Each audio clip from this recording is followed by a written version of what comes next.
Every morning, the countdown begins for the markets with meticulous research and analysis designed to help you capitalize on the trading day. Beaming live from the CNBC-TV18 Motilal Oswal studio.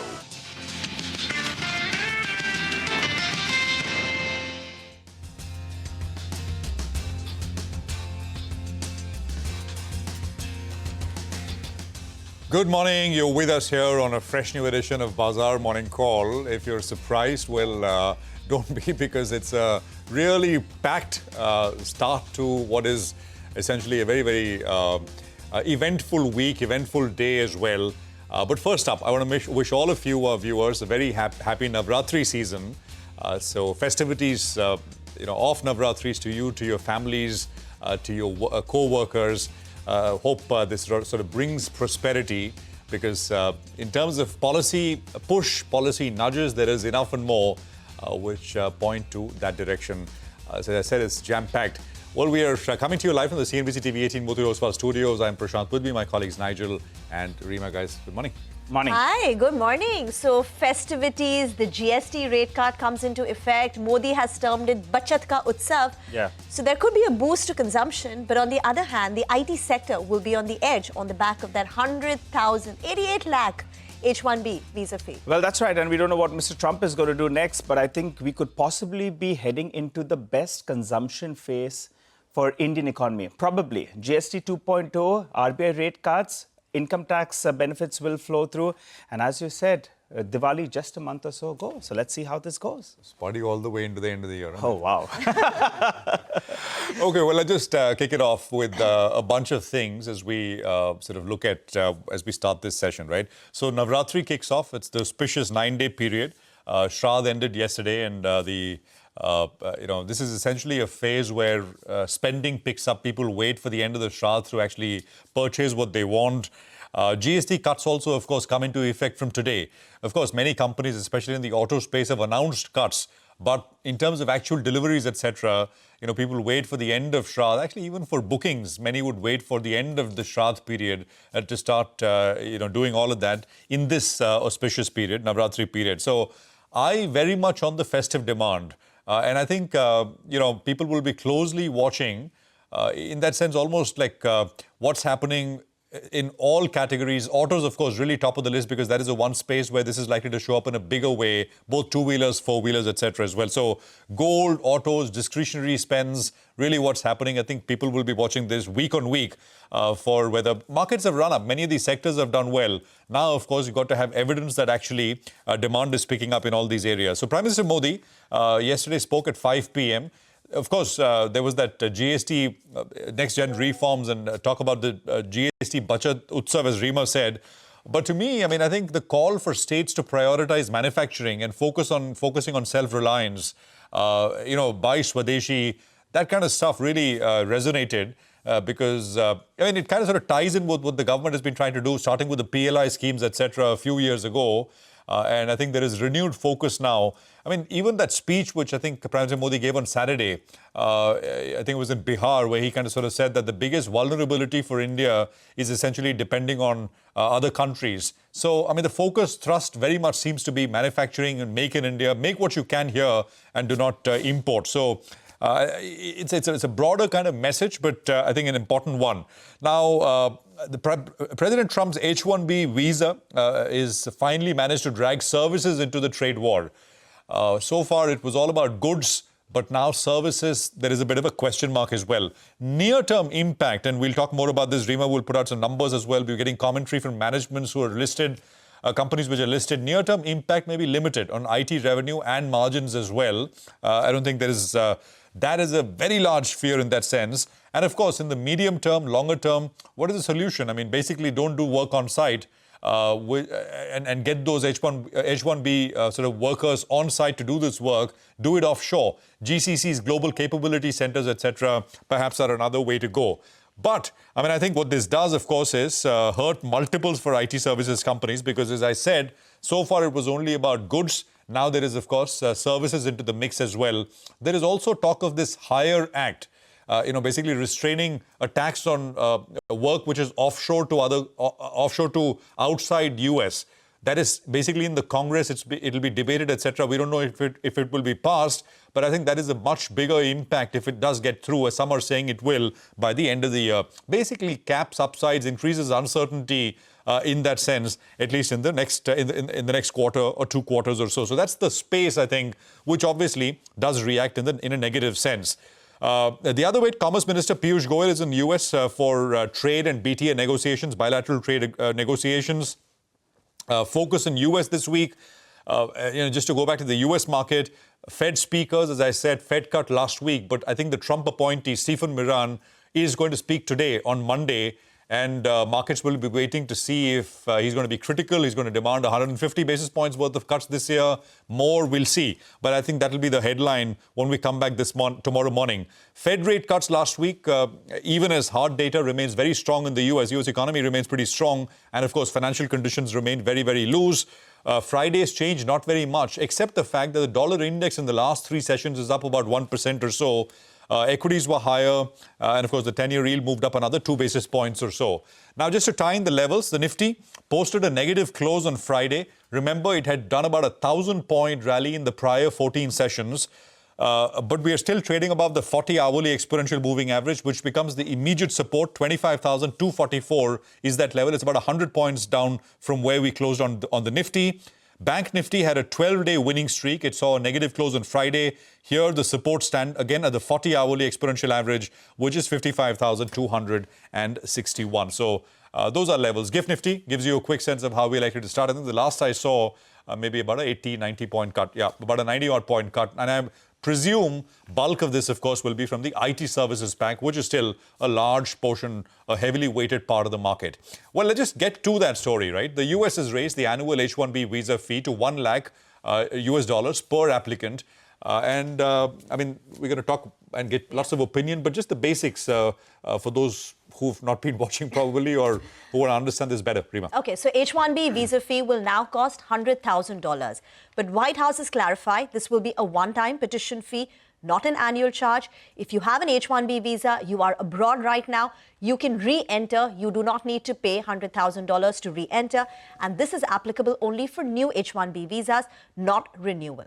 Also, this will now, from the timing point of view, for FY26, the H-1B visas are already in place. So it's not going to affect this year, but FY27 will get impacted. Markets were jittery. Over the weekend, we had Infosys and Wipro ADR down between 2 to 3%. And back home, Indian IT anyway has been underperforming, with the Nifty IT index down 15% on a YTD basis. A quick word on the street reactions. Now, BofA says that without any mitigating factors, if you just calculate how much Indian IT companies are sending people on H-1B and you apply the new higher fees, then the EPS impact will be 7 to 17% over a 3-year period, because your H-1B visa is typically for 3 years, but you can renew it for another 3 years. So 7 to 17% gross EPS impact. Okay, so on an annual basis, 2 to 6%. But remember, companies have a 12-month buffer. They can figure out how they want to, whether they want to be selective in sending H-1B visas. So there are mitigating factors. They believe Tech Mahindra is most impacted. Morgan Stanley says, prima facie, it looks negative, but they see minimal near-term impact. CLSA also echoes the same thing. If the companies bear the full impact, which is unlikely, they don't pass on the cost, they don't increase nearshoring or perhaps increase their local talent, then the EPS impact could be 6% to FY27. Mid-cap companies have quickly responded to this. First Source says no impact, zero dependency on H-1B visa. Coforge is saying only 65 petitions were sent, 63 got approved, and that is 0.2% of their workforce. Science says only 6 people, employees on H-1B visa, so no material impact. Persistent is they've not given out numbers, but they have said we don't see any significant impact. But, just to summarize, I think in the near term, there could be some margin pressure, but analysts believe that over the medium term or 3 to 5 year period, this can be nullified because of other measures, increase your outsourcing, increase nearshoring. But just FY27, there could be perhaps some margin impact. Okay, well, Rima, that's pretty useful. Moshe Khatri is with us, Managing Director, Investment Banking of Wedbush Securities. Ganesh Natarajan is MD, Zensar Technologies. Gentlemen, great to have both of you here. Thank you very much for joining us. Mr. Natarajan, if I can come to you first, just summarize your thinking, top of mind. you want to be specific with numbers in terms of impact, implications, go for it, or a broader top-down perspective on this? How do you see it? First, a clarification. I'm no longer MD of Zensar Technologies. I'm the chairman of GTD Data Solutions, which is an AI and data company. So I think there's a small correction. Apologies, sir. Go on. I stopped being MD of Zensar 10 years back. So. But to answer your question very specifically, I mean, if you look at the mid-tier pack, I think you already mentioned it in your narrative, which is that there is no real massive H1B activity right now. Because if you look at the trend over the last maybe 10 to 15 years, it's always moved towards more of offshoring, more of offshore outsourcing, and less of H1Bs. Having said that, I mean, the reality is that last year, I think over 60,000 Indians went to the US on H1B visas. And one would expect the same set of applications would continue. So to that extent, if the $100,000 fee is applied, clearly there will be a dampening effect on that. But will it affect the mid-tier and the large tier? As you already said, and all, your commentary has already revealed that there's not too much of impact. But certainly for small companies which are relying on sending a bunch of people to the US, there will be an impact. So I think not very negative, but I would say certainly there will be some impact. So, Mr. Natarajan, so in the near term, there will be some impact, especially on the cost side. What about on the revenue side? Would clients be comfortable knowing that there will be fewer people on site and most of the work will be outsourced or done from nearshore locations? Will there be a revenue impact to your mind? No, I'm glad you mentioned that, Rima, because I mean, ultimately it's all with the client. And clients are not going to change their model overnight because as you know, for the last 30 years, we've been trying to convince clients to move more stuff offshore because it makes sense for them, makes sense for us. But there are different models by which clients do technology work through vendors. And some of it will tend to be, I mean, almost 20% is on site. So it's not going to happen overnight. So yes, there could be some projects which definitely need proximity to the customer, which might get postponed or even cancelled. So I would not say there'll be no impact. There will be some changes to client directions in terms of how they do it. But over the maybe 2 to 3 years, you can probably convince clients to do much more work through GCCs, through offshore, and all the good stuff that is already there in the pipeline. Okay, good morning, gentlemen, and good to see you all in. This is Nigel on this side. Well, Moshe, let's get you into the conversation then. If you could give us a brief idea about what is the wage differential between someone who's on a H-1B visa and a local, a broad number. So good morning.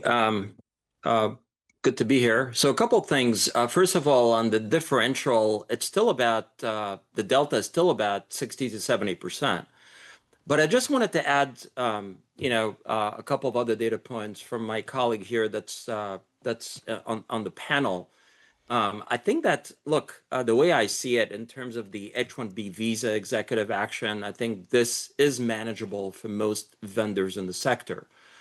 But then the increased regulatory scrutiny is actually another added headwind for the sector. And we'll talk about this in a second. Now, this one specifically seems to be a function of an ongoing dialogue between the U.S. administration and India that's gone badly, where unfortunately India's tech-enabled services sector is being held as a bargaining chip. Specifically on this one, obviously the H-1B visa program has been targeted multiple times during the past 15 years. We got some clarification, obviously, that this is a one-time kind of fee that's related to new visas. But the sector has been battle-tested in this area and has significantly reduced its dependence on this program by expanding the on-site execution. And also in the past, we've seen expansion of offshoring when H-1B visa application costs went up. So I don't think it's going to be very different this time. But from the big picture perspective, I think at this point, the sector continues to face multiple headwinds, and you're adding this one, right? So anywhere from depressed growth, Gen AI's disruptive impact, JCC's taking market share, the U.S. HAR Act that you just mentioned at the beginning of the segment, and we'll see where that goes. But the sector doesn't seem to be able to catch a break from all these headwinds. That's the bottom line. Okay, all right, Moshe, just one more question. Do you think this will mean more delays in deal closures? Commercials of some of these RFPs at on-site might change. They could require renegotiations as well. So do you think we could see further delays? Yeah, the sector has been battle tested. I'll be surprised if we see any of that. I think that discretionary spending continues to be under pressure anyway. Whatever's working these days is predominantly cost takeouts. That probably continues just because a big chunk of that gets done offshore anyway, right? And then whatever's really working in this market is very niche areas, niche buckets in IT services, product development, ER&D, Gen AI enabled, tech enabled services. These are the areas that are getting, where we're seeing spending, and a lot of that is probably done anyway, either offshore and on site, and that's not going to change. Moshe, just one more thing. This Hire Act, which we are hearing about. Yeah. Have you looked at it? And it's in the Congress, right? And do we need to worry about that one? So a couple of things. I believe you're talking about the Senate. There's a senator that's kind of putting that potential law or regulation that still has to go through vote. The president still has to sign it. But in general, we don't see this practical. How do you basically, stop any sort of offshoring if you don't have any scale in the U.S. to pick up the work? And even if the administration wants to do this, they'll get calls from the large enterprises in the U.S. complaining about that. So I would say the probability of this thing passing through is very, very low. The point is, what is practical and what they want to do is seems to be a big gap now between both. Just one more thing, Moshe, and maybe Mr. Natarajan, you want to come in as well. Looks like with regards to H-1B, Indians as a cohort are the most affected, but it's not Indian companies which are the most affected, because the largest users of H-1B are American large giants, tech companies. Amazon, am I correct in that phrasing? Microsoft. Yeah. Absolutely. That's why I'm saying, I think at this point, the administration will be getting calls from all these large tech companies that are using the program. And these are people that are funding the political parties. So I can't really see the administration ignoring these calls and complaints. That's why I'm saying this is just impractical. And I think that's a lot of noise about potentially nothing. Mr. Natarajan, I just like to point out, I just like to point out one thing that there is a provision for an exemption for some companies or some cases. So we need to be watchful on that. I mean, Indian companies do use H1s. I don't think we can say we won't use. And normally that's being used for supporting an offshore, because there will be some people on site to support that. So it is a dampener, but we have to face the reality that things are moving more and more to work being done by local Americans on site. And I think we'll have to move with the flow and make sure that our models respond accordingly. Yes. The Department of Homeland Security state can exempt individuals, companies, or industries in the national interest. This is broad, discretionary, and case by case. This is what the executive order earlier said. Mr. Natarajan, quick word. Will we see a mushrooming of GCCs now in India? And will that be another headwind for Indian IT? Will they take away work which would have otherwise come to large tech companies? No, Rima, that's been something we've been discussing for 20 years. The GCCs have always added value because GCCs do some portion of the work, mainly the mission critical work. But most of the discretionary work is still done. I mean, you may be working with the GCC rather than with the parent company, but that will continue. Mushrooming of GCCs, I don't see, but more work in mature GCCs is likely to happen because people will try and avoid cross-border movement of people. That's going to happen. Moshe, have you spoken to investors investing in Indian, tech industry? I was looking at data. The FIs, this is as per August, towards the end of August. The FIs, towards the end of August, we've seen outflows of $4.1 billion since March of 2024, and the assets under custody fell from 10.3% in Jan 2025 to 7.4% in July 2025. So FIs have been shunning Indian IT. How are they reacting to this added headache or disruption? As I said, this is just another headwind that they have to deal with. And nice talking to you, Rima. Look, the sentiment remains extremely negative. And we've had 2-3 years of slowdown in terms of growth. You continue to have concerns related to the disruptive impact of Gen AI and obviously GCCs and this regulatory scrutiny, which in our view, there seems to be more political kind of game back and forth between the US and India, doesn't help. Okay. Just quick word, Moshe, in the large cap companies that you look at, which ones will be most impacted?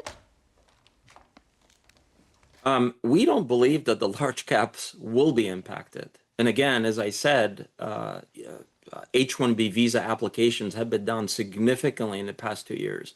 And these companies are extremely well positioned here in terms of being pedal tested. Got it. Thank you, gentlemen, for joining us today. Thank you very much. That is the big story, and we'll be taking it forward through the course of the trading session.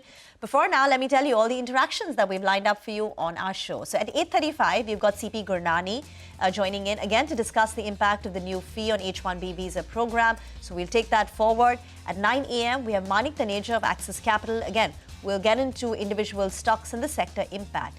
At 9:20, Mihir Vora of Trust Mutual Fund will be a market master for the day. 9:30 a.m. onwards, we'll have discussions lined up with the management of Bajaj Auto, Metro Brands, PNB and Shriram Finance as the new GST 2.0 regime kicks in. And towards the end of the show, in our special segment, It's the Economy, Lata will be in conversation with Madhvi Arora of MK Global Financial Services and Mohandas Pai of RN Capital. Get into a break. On the other side, we'll get you the F&O setup. Stay tuned.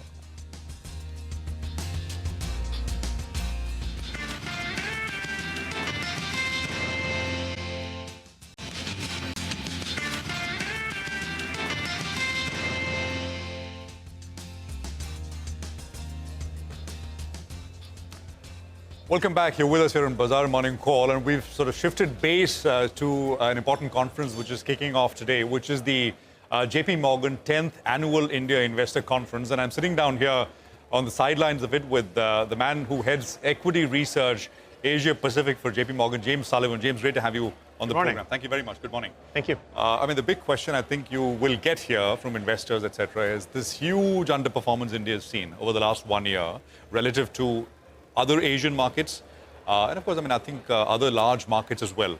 So for the last few years, India and US were the only two sort of games in town. Right. I mean, US is still chugging along to all-time highs, whereas India has kind of struggled. Your thoughts? So, no, thank you for the question. Thanks for having me on the show. I think there's two big picture ways of approaching your question.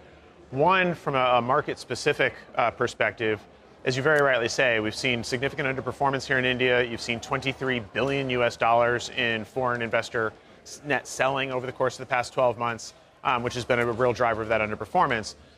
I think it's important to recognize where we entered this conversation, though. We had entered this conversation from a period of outperformance. The market had gotten pretty pricey from any valuation metric perspective.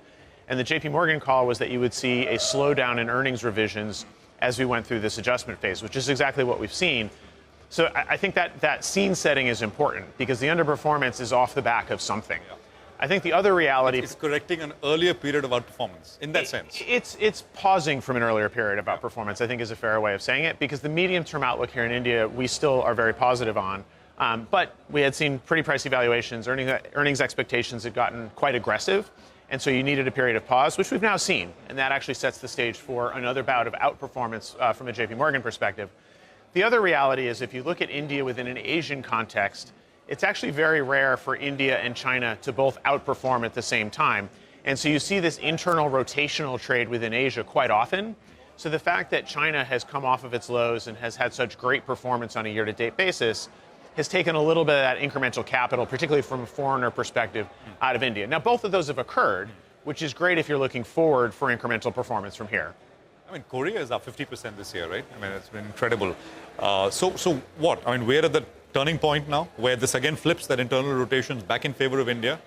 So opportunities and risks, and I think they both exist as we were chatting prior to the program. On the opportunity side, you saw the second quarter GDP print come in at 7.8%, better than expectations. JP Morgan has taken up our full year economic growth forecast as a result of that beat.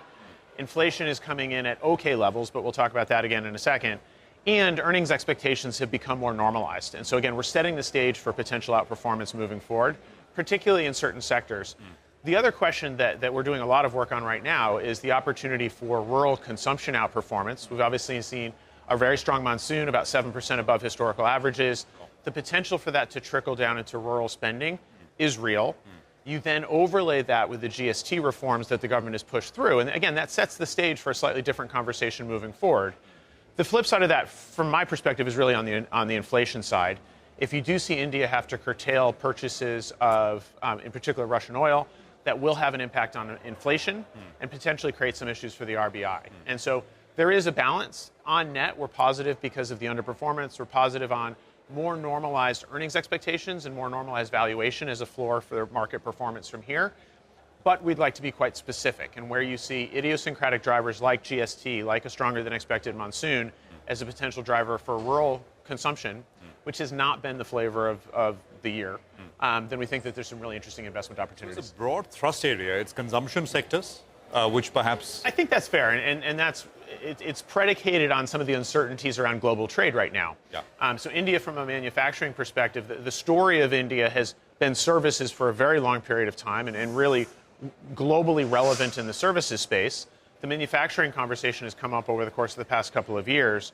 Given some of the uncertainties in the global trade scenario, there's risk there. Yeah. And so trying to focus on domestic demand drivers, areas that India can control itself, rather than be dependent on outperformance on global decisions that are outside of the control of the Indian government.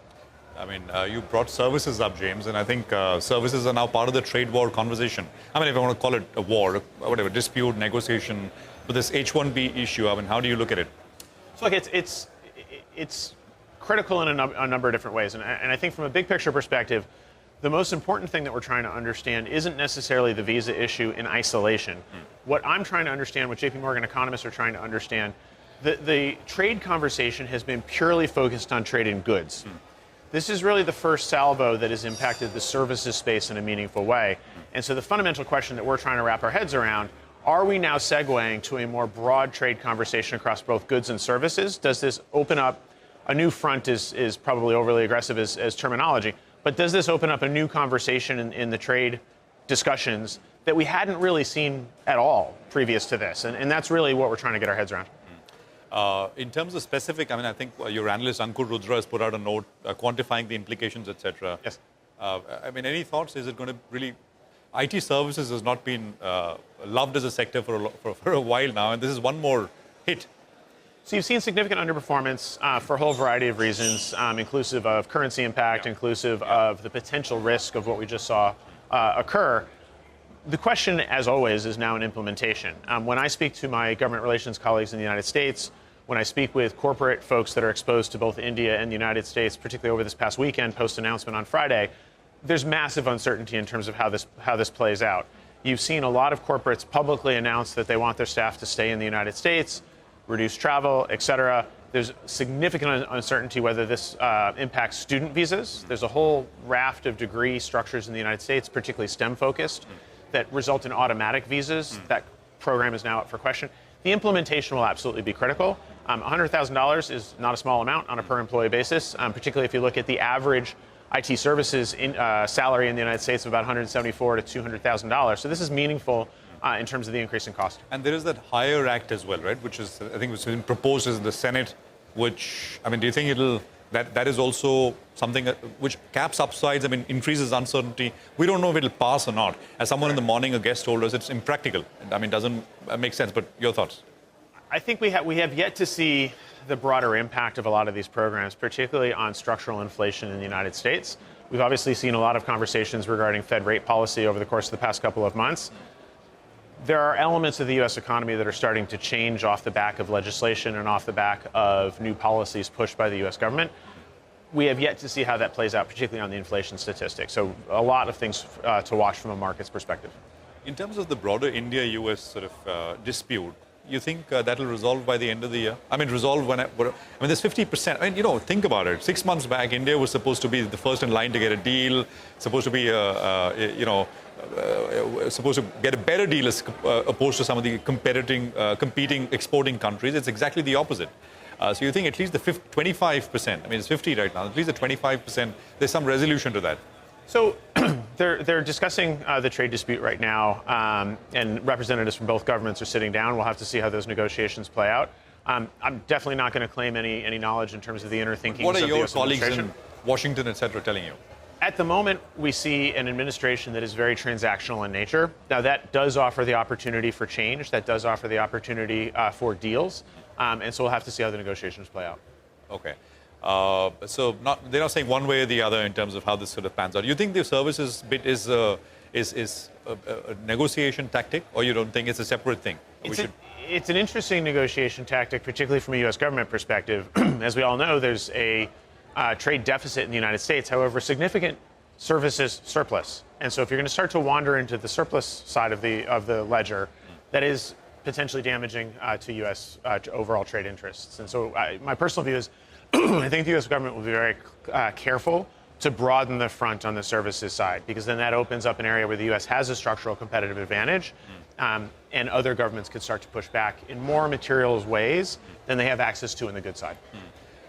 James, one of the questions, and you cover Asia Pacific, and there are this entire AI theme. How do you think about it? I mean, many people are now openly, strongly starting to say, well, there perhaps is a bit of a bubble building in this space. Your thoughts? Sure. I mean, smarter people than I have opined on this, in particular some of the corporate leaders of the largest companies in the space. My personal view as a user of AI and as somebody that runs a function and employs a lot of analysts, this is an absolutely critical tool that we have to understand how to use. In a competitive industry, will it result in dramatically lower headcount? Will it result in dramatically lower salary levels, et cetera? I doubt that. I think it will allow us to do significantly better research. I think it will allow us to do significantly deeper research. But in a competitive environment, I think it's unlikely that you're going to see having an employee base or that type of cost savings. It's an absolutely critical tool that both I, as well as my team, needs to understand how to use effectively. But it's a tool. I don't know that it replaces. It's a fantastic way, particularly so if we can differentiate AI versus LLMs, because they're very different conversations. LLMs are fantastic at summarizing what the world knows. That's not my team's job. My team's job is to ask new questions, teach the street new things that it doesn't yet understand. LLMs aren't great at that. And so if we segue from summarization of existing reality to a forecast of future reality, which is where my team lives, it's a tool. It's a tool. But you're not answering the question, a bubble or not, from a corporate perspective, from an investment perspective, capital misallocation, those kind of things. I think the critical element that we have to remain focused on is a forecast of incremental returns for all of this investment. And at this point, corporate leaders in that space are saying that those returns are very uncertain. Well, James, we'll leave it at that. Thank you very much for joining us. Thank you so much. Have a great conference. Really appreciate your time here. Thank you. Thank you. Well, I think, guys, it's back to you in the studios. Thank you. That was a great conversation. But for now, we'll slip into a short break. And on the other side, we'll move from macros to micros. Lots of stock-specific action to track today. And we'll get to it in top 10. The stocks that we're looking at, IT as a whole, Power Grid, Siegel, PNC Infotech, NBCC, NetWeb, Aarti Pharma and Garden Reach Shipbuilder. Stocks on the radar with negative news flow are Lupin and GNFC. And, of course, all the IT stocks.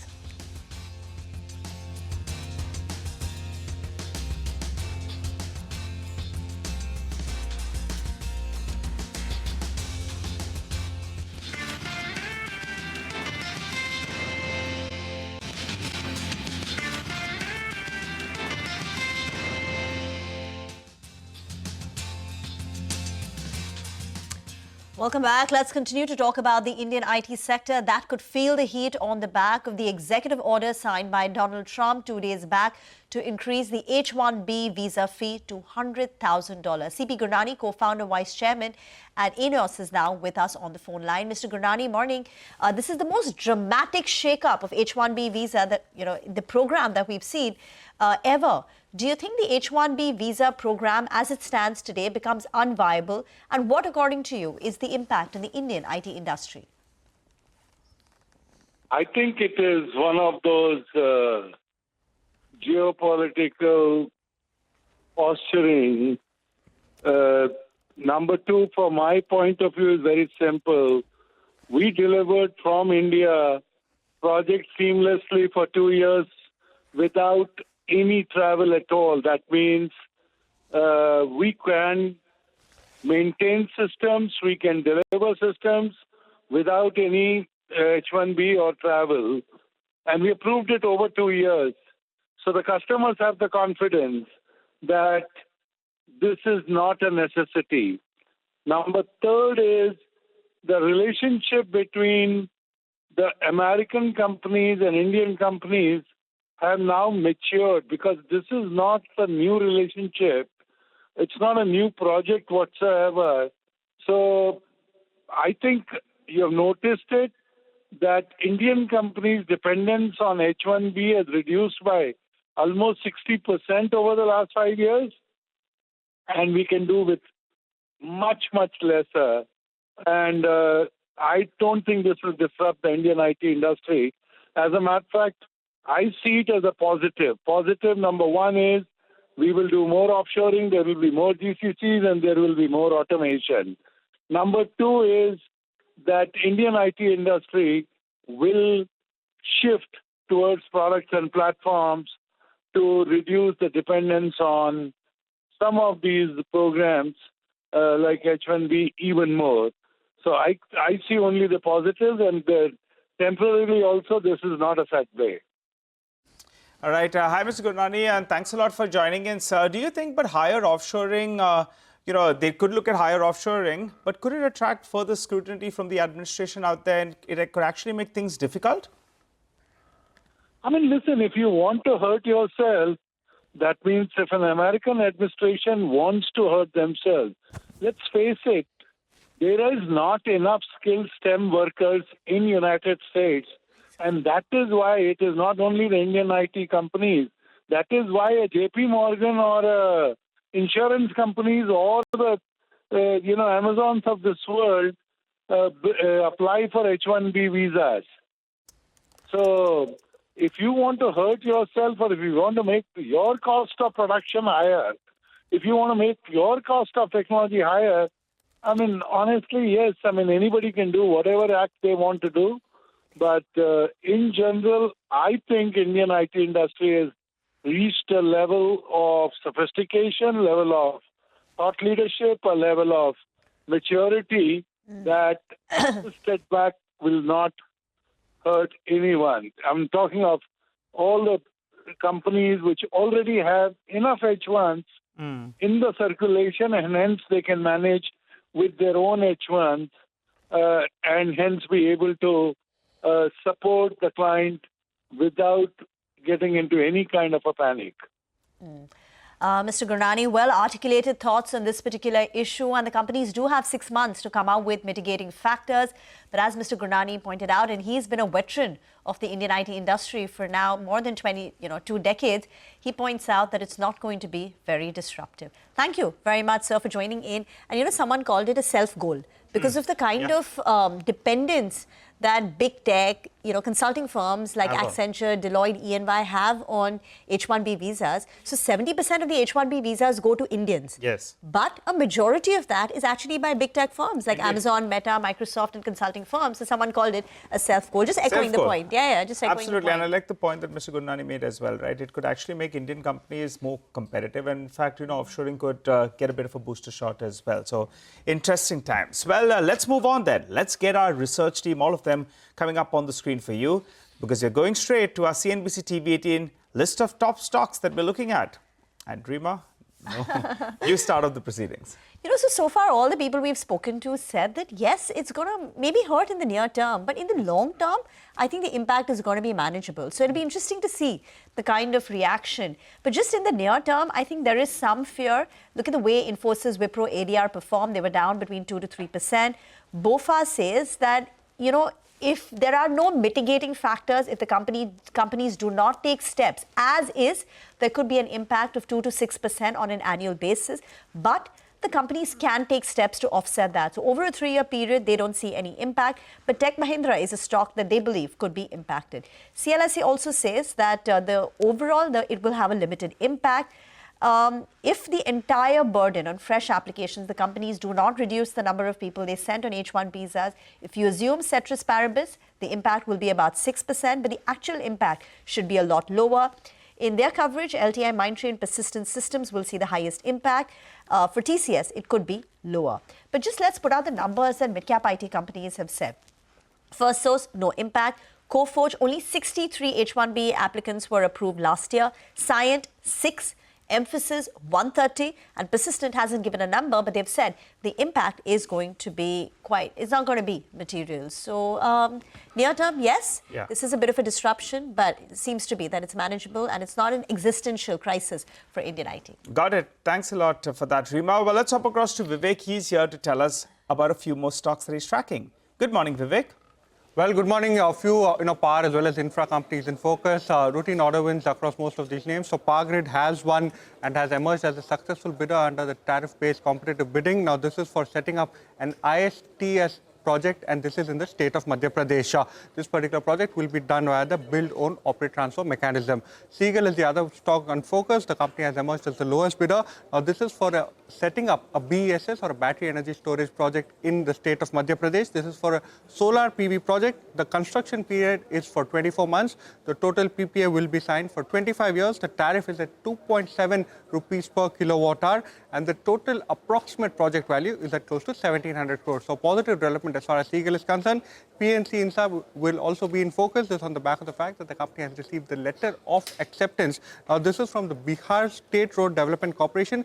This particular order is for the construction of a bridge, contract worth 3 years, and the total size of the contract is a little over 495 crores. And lastly, NBCC, a routine order win across 4 states. The company has received orders worth 117 crore. This is from UP, Haryana, Gujarat, as well as New Delhi. Thank you very much for that. Let's get to some other stocks. NetWeb will be interesting. They won an order, 450 crore rupees. Vinny is now joining in with more on that. And she's also watching some pharma stocks. Hi, Rima. Good morning. So, Network Technologies, we've seen a run-up coming in the last month specifically. There was a big order win that came in last month. Now, this is another big one. 450 crore order win. This is from Tyron AI GPU accelerated system. Now, this is obviously for deployment of AI infrastructure facility. Time period of completion is going to be by the end of FY26. So, that will be interesting to watch out for. In terms of Network Technologies, we're expecting green here.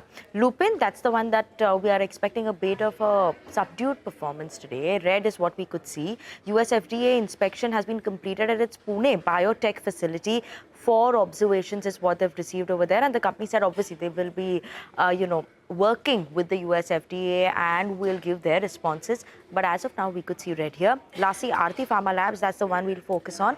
The company's promoter has sold 0.66% stake in the company, Sefchem Enterprises. They have sold 6 lakh shares. So that's the promoter company. Now, apart from that, we've seen buying coming in of around 1.7% stake overall from Norges Bank as well as Vanguard. So we could see green coming in here for the company. Okay, all right, Vinny. Thanks a lot for that. Well, let's go to Ria then. She's here to tell us about Garden Reach as well as GNFC. Morning, Ria. Well, good morning, Nigel. First, let's focus on Garden Reach Shipbuilders. They have signed a $62 million agreement for the construction of 4 units of hybrid multi-purpose vessels. These orders have come in from 2 German companies and are going to be executed within the next 33 to 42 months. They also have a provision of 2 additional vessels of the hybrid propulsion type. And remember, the company had also earlier signed contracts for a total of 8 other vessels under the MPV program. And apart from this, for Garden Reach, they've also signed 5 MOUs with strategic partners in the shipbuilding, port and infrastructure sectors. So positive start expected for Garden Reach. Moving on to GNFC, this one expected to open in the red since the TD2 unit at the Dahej unit has been shut down due to a leakage. The company has clarified that the incident remained confined within the company's premises and there was no loss of life and no gas release beyond the plant boundary. This TD2 plant will be restored after the completion of the necessary checks and the remedial measures once they will be completed. Thank you very much for that. Let's do a quick recap then of the top stocks. Stocks with positive news flow are Power Grid, Seagull, PNC Infratech, NBCC, NetWeb Technology, Aarti Pharma, Garden Reach Shipbuilders.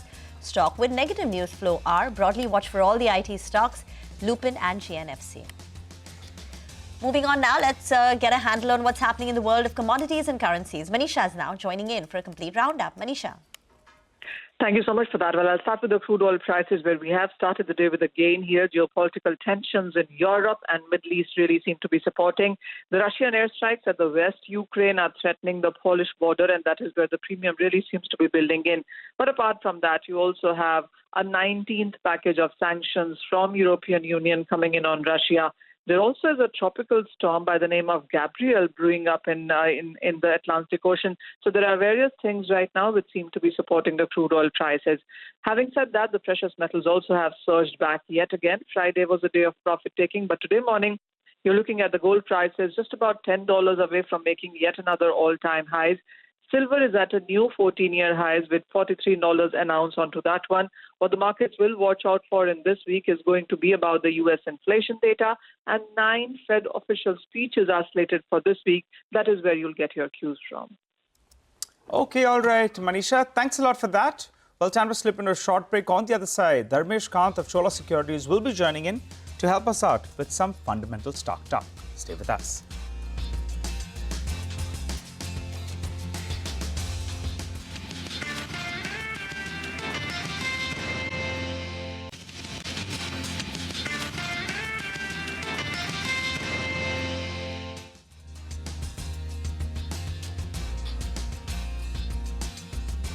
Welcome back. You're tuned in to Bazaar Morning Call and hope you're having a pleasant morning. Well, Dharmesh Kant, head research at Chola Securities, joins us on the show. Hey, Dharmesh, good morning. Good to see you in. Well, we've spoken plenty about tech from the morning because of this H-1B visa issues that could hurt a lot of Indians. But let's keep that aside for now. Let's focus on other stocks. GST 2.0 is here with us, and it could drive a big consumption boost. And probably the next 1 month or 45 days or so is going to be very, very interesting because of a whole host of measures and GST 2.0 at the helm. Tell us, how do you approach autos, cement, some of those potential beneficiaries of the GST cut? I recall you telling us you're bullish on Hero MotoCorp as well as Mahindra & Mahindra in the past. Yeah, very good morning, Nigel, and thanks for inviting me for the show. Now the time has come when the ruling will get going as far as the consumption drive is concerned. Government has did everything. I mean, whether it is GST cut, indirect tax cut, direct tax cut, and the interest rate cut, everything has been playing out. And there has been appeal by the government as well to boost up the consumption since savings are there in your pocket. So it has to be seen how the consumption pans out. But our dealer checks suggest across Pan India, there has been a good query and people have been inquiring about when this will be rolled out or how much the differential in the pricing will be. We think this is definitely, it will play out in the next 30-45 days. Though automobile stock prices have run up quite hard. I mean, Hero MotoCorp have run up 20-25% from the time we have discussed about this, and we have been bullish far earlier than that. Same has been the case with M&M. But I do think as incremental news flow with regard to sales picking up trickles down in, there would be momentum in the stocks and they will keep on riding higher. So 10-15% on the very aggressive side, upside can still be there, depending upon how the incremental sales are. And people who are invested, I mean, part profit taking is always recommended, but you can still continue the ride for another 5-10%. That is how we are looking at the automobile space. And the top 2 picks still remains Hero MotoCorp along with Mahindra Mahindra. Though Eicher Motors, TVS Motor, Maruti, Tata Motors always is likely to see a good upside.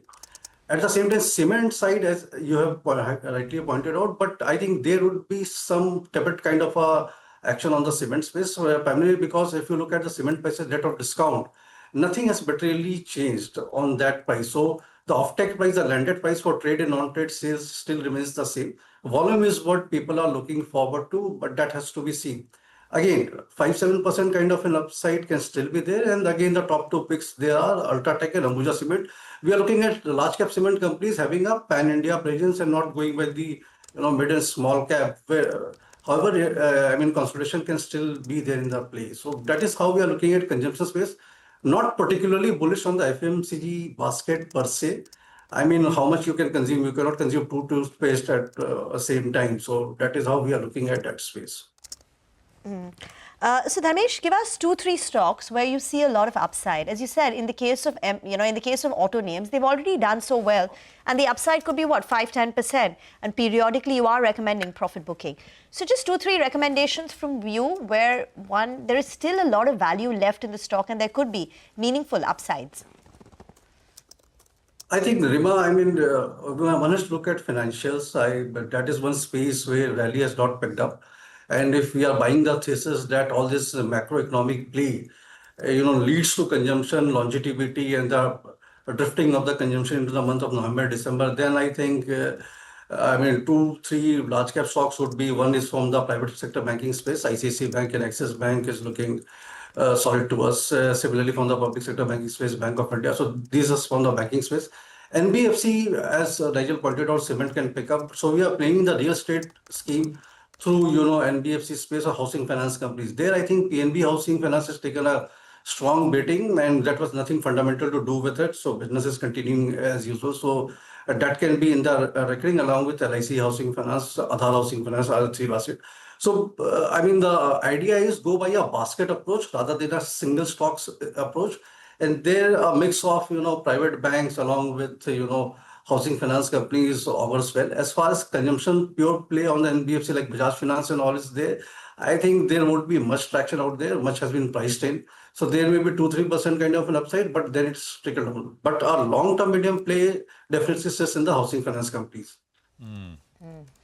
Yeah. Dharmesh, good morning. On Friday, there was that Supreme Court matter with regards to Vodafone Idea. And we got perspective from senior lawyers, etc., who told us that there is a change in stance, softening of stance from the government of India. This is now scheduled for the 26th of September now, where the government is expected to take a proposal to kind of sort of try to resolve this. We don't know what shape, form, etc. Vodafone Idea went up. Indus was up a little bit on Friday. Your thoughts? Yeah, good morning, Bashar. I mean, this kind of rhetoric we have listened n number of times in the past 2-3 years, where government is, softening its stance, and they have already done their bit. They have done a lot of equity infusion, so it solely rests on the EGR part. If that has to be done away. Otherwise, on the operating level, if you look at Vodafone Idea, despite subscriber base getting reduced, they are doing fairly well on the operating profit front. And if some lease of life is given to them, then definitely the things are in place and they can consolidate and take it forward from there.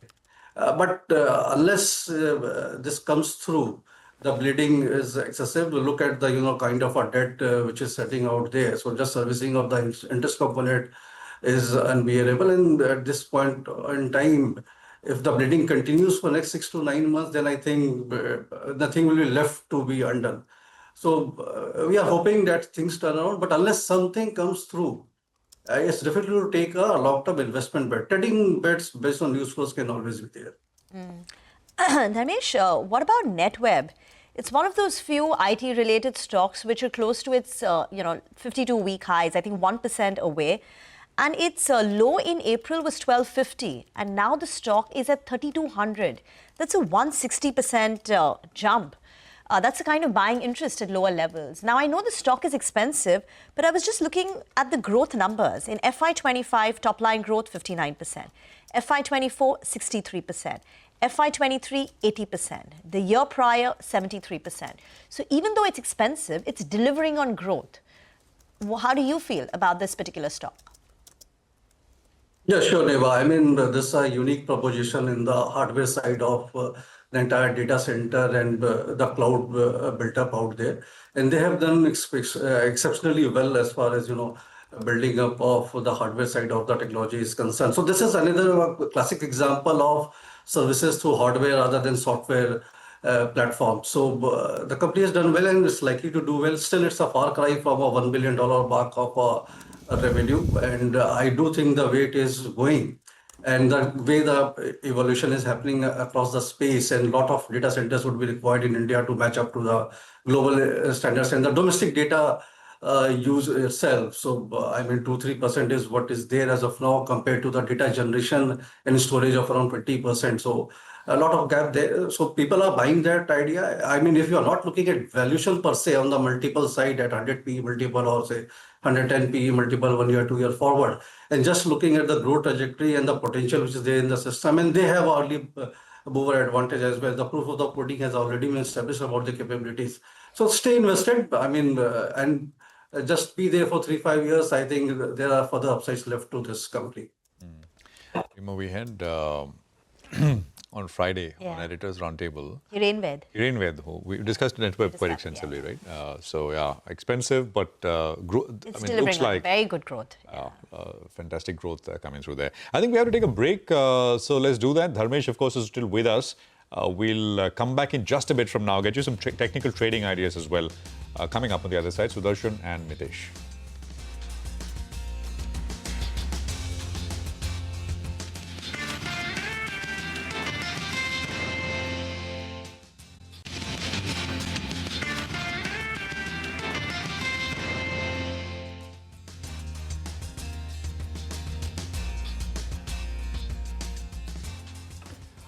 Welcome back. There's about 10 minutes to go for the market pre-open session.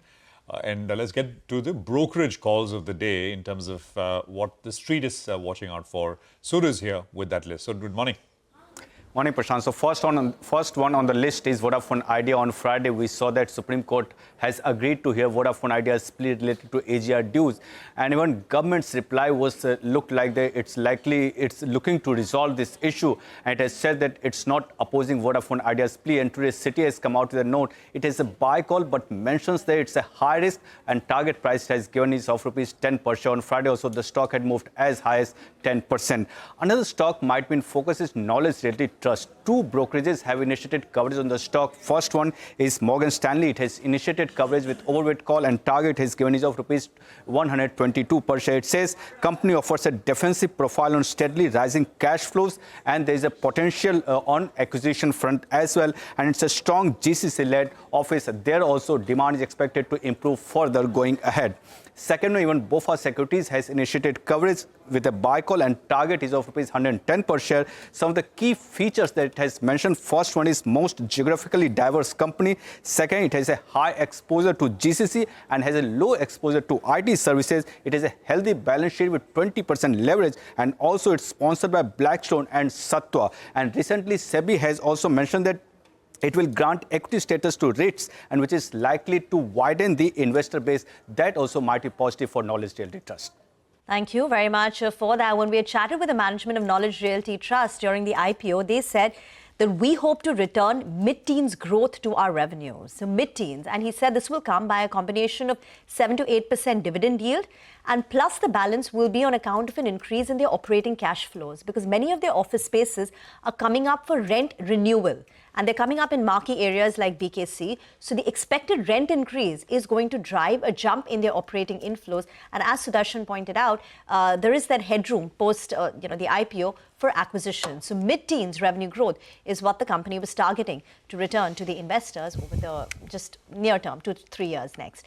But let's get in the handle on the market technical. Sudarshan Sukhani and Mitesh Thakkar are now joining in. Gentlemen, good morning. Happy Monday to you. So Friday was a bit of a down day, and today the Gift Nifty is also suggesting a downtick. What should the approach be? Sudarshan, if you may go first. Good morning. See, the approach, despite the fact of news and say a disappointing weekend for most Indians, I think the trend is still up. My view was that 25,200 is the cutoff point below which we should close long positions.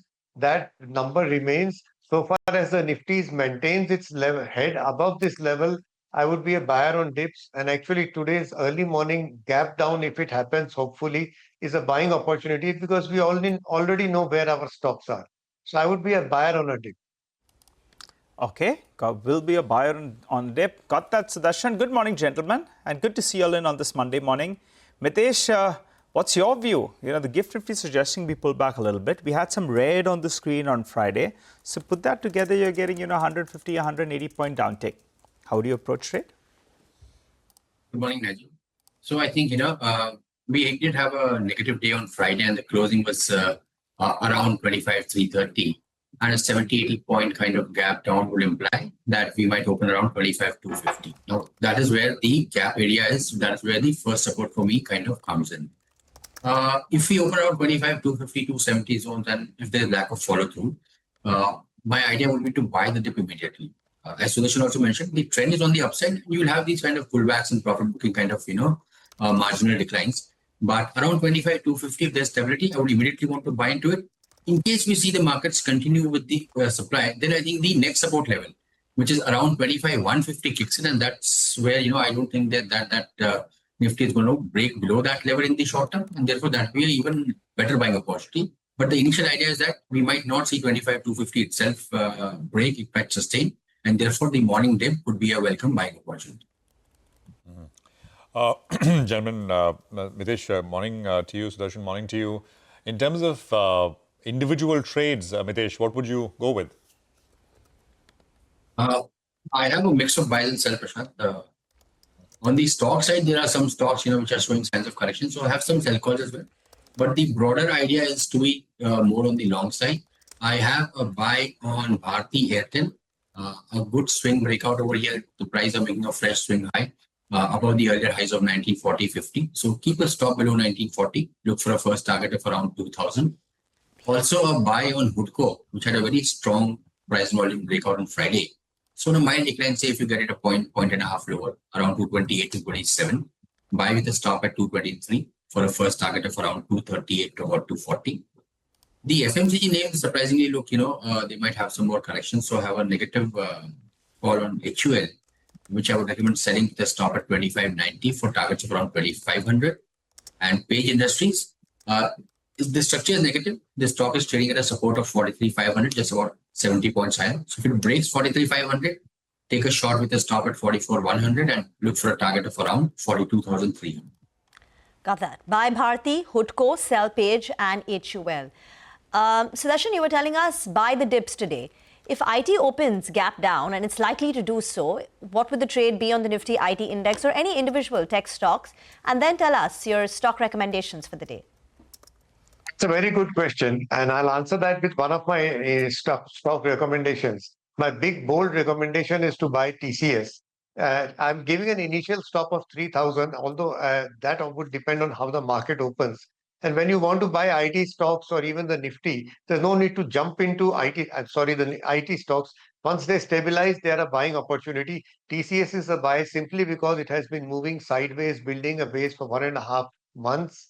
I think a dip would actually be a test of its earlier low and probably successful. So my view on IT stocks is to go and buy them.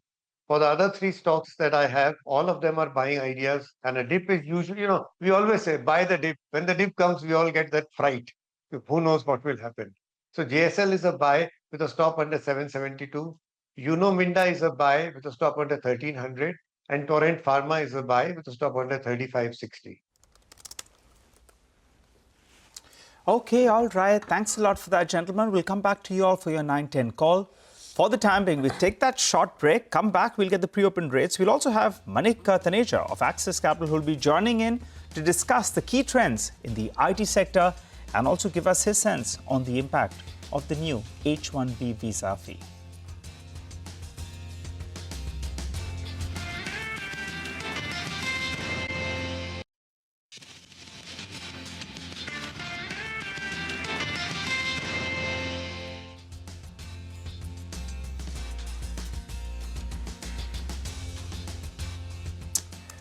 Welcome back. This is Open Exchange, and we are coming to you live from the CNBC-TV18 Motilal Oswal studio. Well, we have Dharmesh Kant, who's still with us before we get the pre-open rates. So Dharmesh, going to squeeze in a couple of more questions. Now there is a basket of money that you have to allocate. And, tech may be a little bit under the weather, and there are various uncertainties in that space. So platform companies could get a larger chunk. And as we saw, some of these companies have done very well. Whether you look at Paytm, whether you look at the new listed company, Urban Company, that's now trading at around 100 times forward earnings, or maybe, the eternal Swiggies of the world. From this basket, what do you like? Do you think there is still value in any of these names? If yes, which one? Yeah, you have to segregate platform companies under two baskets. One is the fintech-led basket, and the other is like Urban Company, Eternal, and Swiggies of the world. So, Eternal, Swiggies, and Urban Company, these are basically, an arbitrage or a leverage on an abundant, cheap, partially educated labor force, and this can be replaced anytime with some other platform player coming into play. So there is no business mode to it. It's just that it's an early mover advantage they're getting, and competition is hitting up and it's likely to hit up further. Since they're early movers, they have got the valuation multiples, and that's on the high. If I have to play it, I would definitely play it through fintechs like Paytm or a PB Policy. Policy Bazaar. Those are the companies where I still think there can be a significant delta and value accretion going forward as they capture the market share in a big way. So penetration is still low there, and it's getting highly penetrated, and those are the companies looking forward to. So if I have to allocate, it would be more on the fintech side rather than on a pure play on the cheap label which is available. By the way, today JM Financial has downgraded Swiggy from a hold to a reduced rating, and they say that Swiggy's balance sheet is a cause of concern. It requires remedial measures. Media reports suggest that Swiggy may sell its 12% stake in Rapido, but that can give the company only $320 million. But JM says that the company needs a lot more, maybe even a $500 million cash raise, because while Instamart is doing well, it's losing relative market share to Blinkit, and Blinkit has planned aggressive expansion. So if you are comparing Swiggy to its well-capitalized peer, like an Eternal, there is a risk of the company falling behind.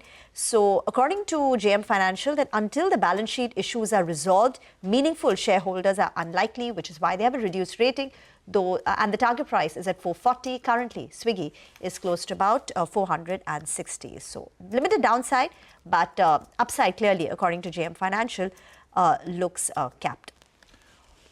I think we're more IT, Rima. All right, so let's go. Rima, it's not going away from you today. Yeah.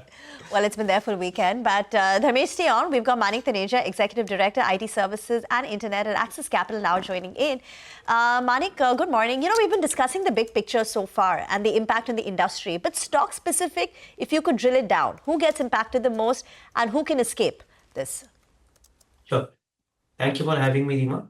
First of all, at the very outset, if you look at numbers, Indian IT has kept on reducing dependence on the H-1B visa program. Just to give you some context, from a combination of initial plus continuing approvals, the top 5 Indian IT companies receive between 40 to 45,000 visas on an annual basis between FY16 and 17. That number was less than about 12,000 K as of the most recent financial year, which is still underway given they follow October to a September accounting.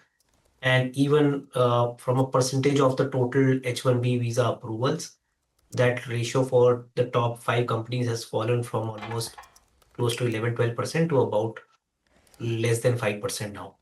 So the dependence for these companies has kept on reducing, and which has been a function of these companies hiring a lot more local resources, also sponsoring some of their existing workforce for green cards, as well as expanding nearshore presence in markets like Canada and Mexico.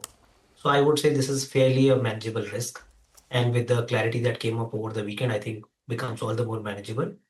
From a ceteris paribus, assuming that these companies continue to essentially apply for similar number of visas as they applied for in the last year on a continuing basis, and which is a big if, given companies will change their operating model and also push some of this increase back to customers, something similar to what we had seen between CY 17 and 19. So while that will like largely be the case, but assuming that they retain the same number of visas on an annual basis, the impact is probably higher for Tech Mahindra amongst the tier 1 companies. Tier 2 companies much more impacted compared to tier 1 companies, and BPO companies are completely insulated. So sorry for that long-winded answer, but I just wanted to set the context. Did you speak to any investors who invest in technology names? Do they also concur that the impact is going to be limited? And if that is the case, is the dip any correction, a buying opportunity? And just one follow-up, how much downside from here on then for the IT stocks? Sure. So I would say if there is a very sharp fall in the stocks today, probably that provides an opportunity to add on to these names. See, outside of the current visa-related challenges, the challenge that the Indian IT services sector essentially is facing is continuing moderation in terms of growth. And given the maturity and the fact that with the way macro essentially seems to be playing, there is concern now as to how CY26/FY27 plays out.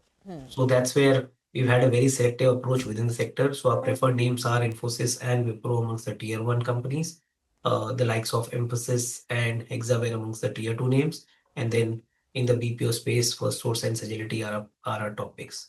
You said Tech Mahindra is most impacted. Can you help with the numbers? So as per our calculation, about 4% plus impact from an EBITDA standpoint for Tech Mahindra compared to probably tier 1 companies, which will be anywhere between 1.5% to 2%. Okay, and how is this arrived at? I mean, how many people do they have on H-1B visa? How did you get this 4% EBITDA impact for Tech Mahindra? So as of the most recent year, Tech Mahindra basically got almost 957 H1B approvals. This is a combination of initial plus continuing visas. Okay. And we basically arrived at essentially looking at a combination of the average 3-year approvals that these companies sought, and then assuming that they continue to essentially apply for a similar number of visas next year and 100K charge for that. Yes. CLSA's note also talks about in the mid-cap space, LTI, Mindtree and Persistent having possibly seeing the maximum impact. Can you help with the numbers here? Because Persistent, while they have clarified to the exchanges, they haven't shared how many H1B visas they sponsor, and therefore, like some of the peers like Sign, Emphasis have given actual numbers. So can you tell us for LTI, Mindtree and Persistent, and in the mid-cap space, would they be the ones most impacted? So Persistent between in FY25 applied for almost close to about 192 approvals. This is as per the data that's there on the USCIS website.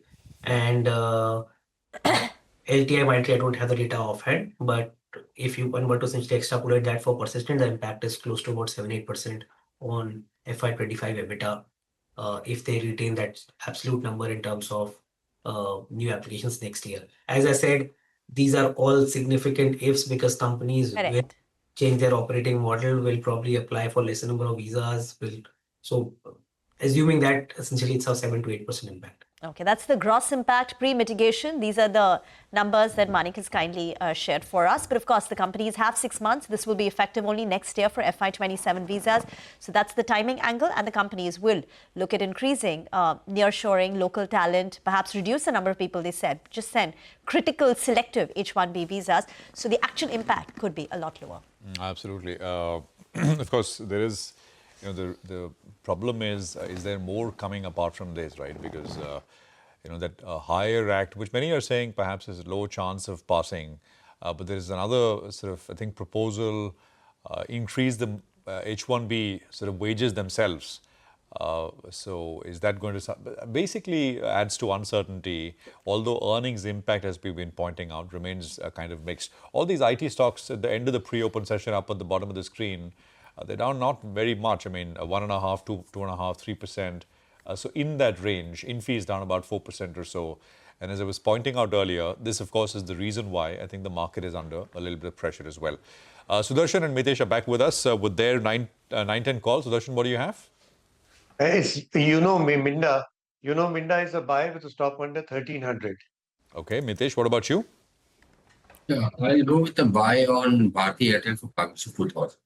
Okay, Uno Minda and Bharti are the two calls at 9-10 from Sudarshan and Mitesh respectively. Well, the standout brokerage report of the day, which one is it? Nimesh is standing by with that. Nimesh, good morning. Hi, Prashant. So today's standout is an insurance sector. JP Morgan has upgraded a couple of names within that space. So they've upgraded HDFC Life to overweight from neutral, and target price sharply raised to 980 versus 750 earlier.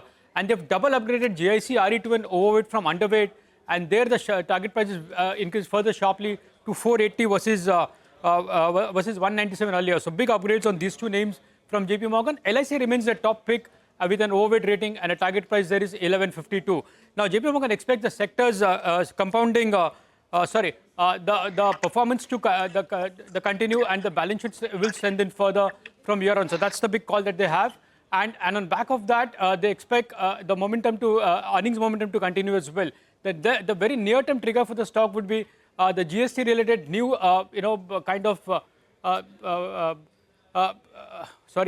new sets of policies which are going to get announced. So that could be a big trigger and a very near-term catalyst. But two big upgrades from JP Morgan today: HDFC Life to overweight, and a double upgrade on GIC RE as well.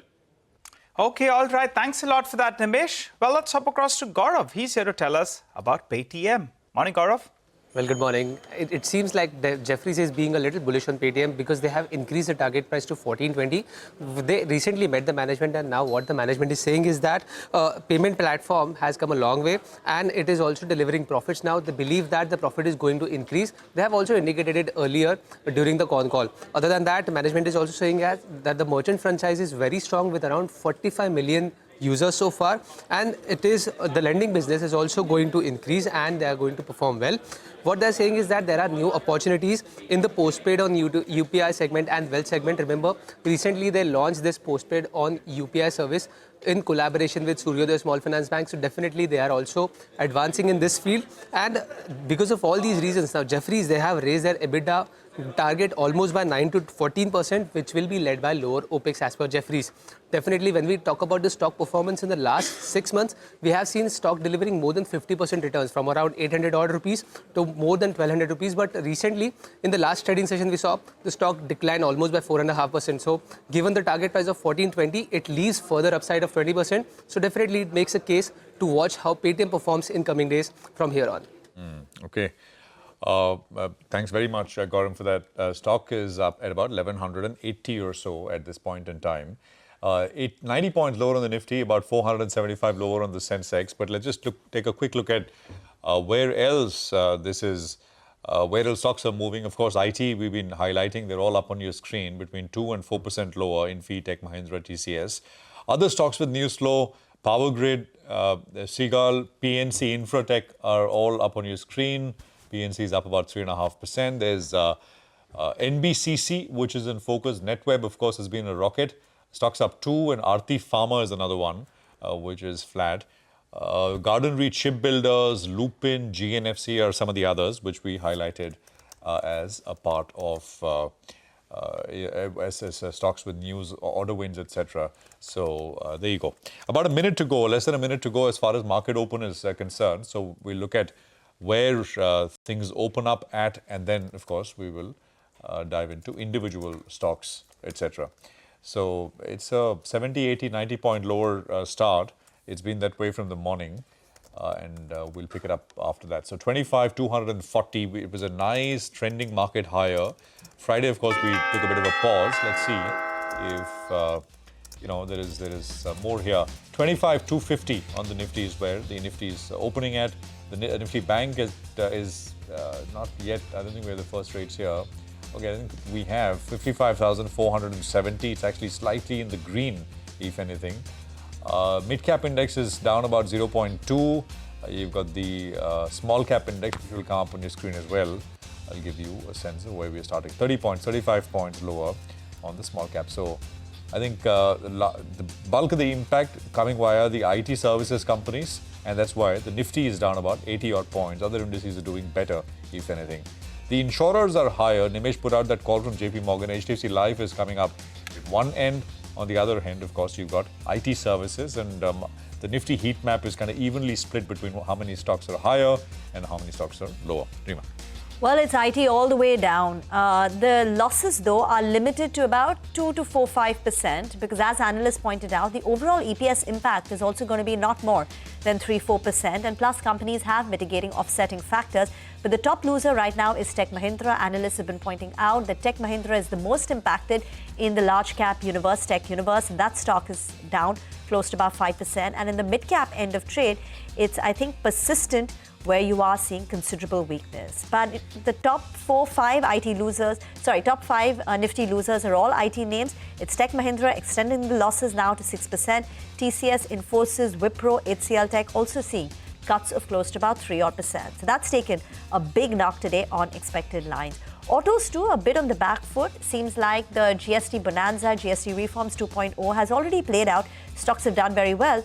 So for today, Eicher Motors, Tata Motors are down close to about 0.5%. We should also pull up M&M and Bajaj Auto flat. So it looks like, at least for now, things are on the quieter side. On the way up, it's life insurance, as Prashant was pointing out. HDFC Life is your top gainer. Adani Enterprises is one of the big movers. Here, there is a Jefferies note. They're bullish on the stock. Target price is 3,000 rupees. And Adani Enterprises is moving up quite well. Eternal is seeing buying.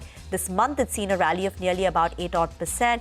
In fact, many of the Adani Group stocks are continuing with the excitement from Friday after they got a clean sheet from SEBI. So Adani Ports too on the buying radar. But IT down, and the other sectors stocks are not seeing big moves. Well, that's right. A few stocks actually that are moving up. SCI, they have signed an MOU with BPCL, HPCL and IOC to jointly build and operate a fleet that strengthens India's shipping capacity and energy security under the Atmanirbhar Bharat Act. So that's why, in fact, that stock, in fact, is moving up on very, very large volumes. You have Garden Reach as well, that's up close to around 5%. Anandraj, I think Rima mentioned that stock is up and about in today's trading session. So big move is what we're seeing on all of those names. A quick word on the tech index. Well, it's still down close to around 3.5%. It's just recovered, I think, 100 points from the lows of the day. And, now it's 200 points recovery from the lows of the day. The low of the day is around 35,100. By the end of today, you'll want the tech index actually to recover considerable amount of this ground, which will tell you the kind of interest that you're seeing in the sector, because that's seen a bit of a run-up. Today, it's under the weather because of the H-1B visa issues. But, let's see whether or not there can be some recovery. A few more stocks, you have Vodafone Idea, that's up close to under 1.5%. So it's seeing some kind of follow-through buying. Sagility is down 2.5%. Rima had mentioned that note on Swiggy, that as well is little under the weather. So the Nifty opens up in the red on expected lines. The problem today is that the tech index, well, that's giving no support whatsoever. The Nifty Bank, I think, is doing a relative outperformance if I get that one up for you on the screen. Let's see whether or not this dip gets bought into. Such as the negativity surrounding, the sentiment has been hit. Even a company like First Source, which is clarified, they have zero impact, no H1 employees, on H1B visa. Even that stock today has taken a hit of close to about 2%. Absolutely. The index is down about 3% or so. So there is that pressure, which is very clearly showing up. The number one volume-led gainer on the NSE is Urban Company. Urban Company had a fantastic, last week, of course, it listed. It's only 4 days old in the market. Today is the 5th day. So opened at $160 and stocks now at about 190 rupees right now. I mean, I think it's not the 5th day, it's the 4th day in terms of the listed space. Listed on the 17th a few days ago. So 3.5%, very, very large volumes coming through, 191. NetWeb is moving up 4% now. It's of course a new all-time high. As I was saying, I mean, it's up 25% this year. It's up a lot last year. I mean, of course, 2024 was the re-rating year in that sense, but the move is continuing. Silver Bees are up about 3% or so. I don't know if you can pull that up, but yeah, I mean, it's coming up. Silver, the ETF is also moving a little high. I'm not sure if there's a move as far as silver prices are concerned. On the downside, apart from the IT stocks, there isn't very much else. It's all IT, which is taking a knock right now. Mihir Vora is with us, Chief Investment Officer at Trust Mutual Fund. Mihir, great to have you with us here. Thank you for your time. So I guess first question is IT. What else? What do you think? Earnings impact, as we've heard from company after company and exchange releases, etc., seems to be minimal. But, when uncertainty goes up, not just what's happened, but what may happen in the future, caps valuation multiples, doesn't it? Yes, it does. And in any case, we've seen that the large cap ITs were not the fastest growing parts of the market in any case. So this certainly does not help sentiment. We have seen that there is some differentiation between companies which have less of H1B dependence versus companies which have a little more. But I think it's really, markets today reacting to the initial news. But in any case, if I were to take a 1 to 5 year call, then given the current business models, the large cap IT companies especially don't seem to be the fastest growing parts of the economy. I'd rather, stay with the domestic themes. So don't buy, even if you have a 2, 3, 5 year kind of horizon? Don't buy IT? Absolutely, because the domestic and the segments in which the government is focusing on, like investments, consumption, etc., have a tailwind for them.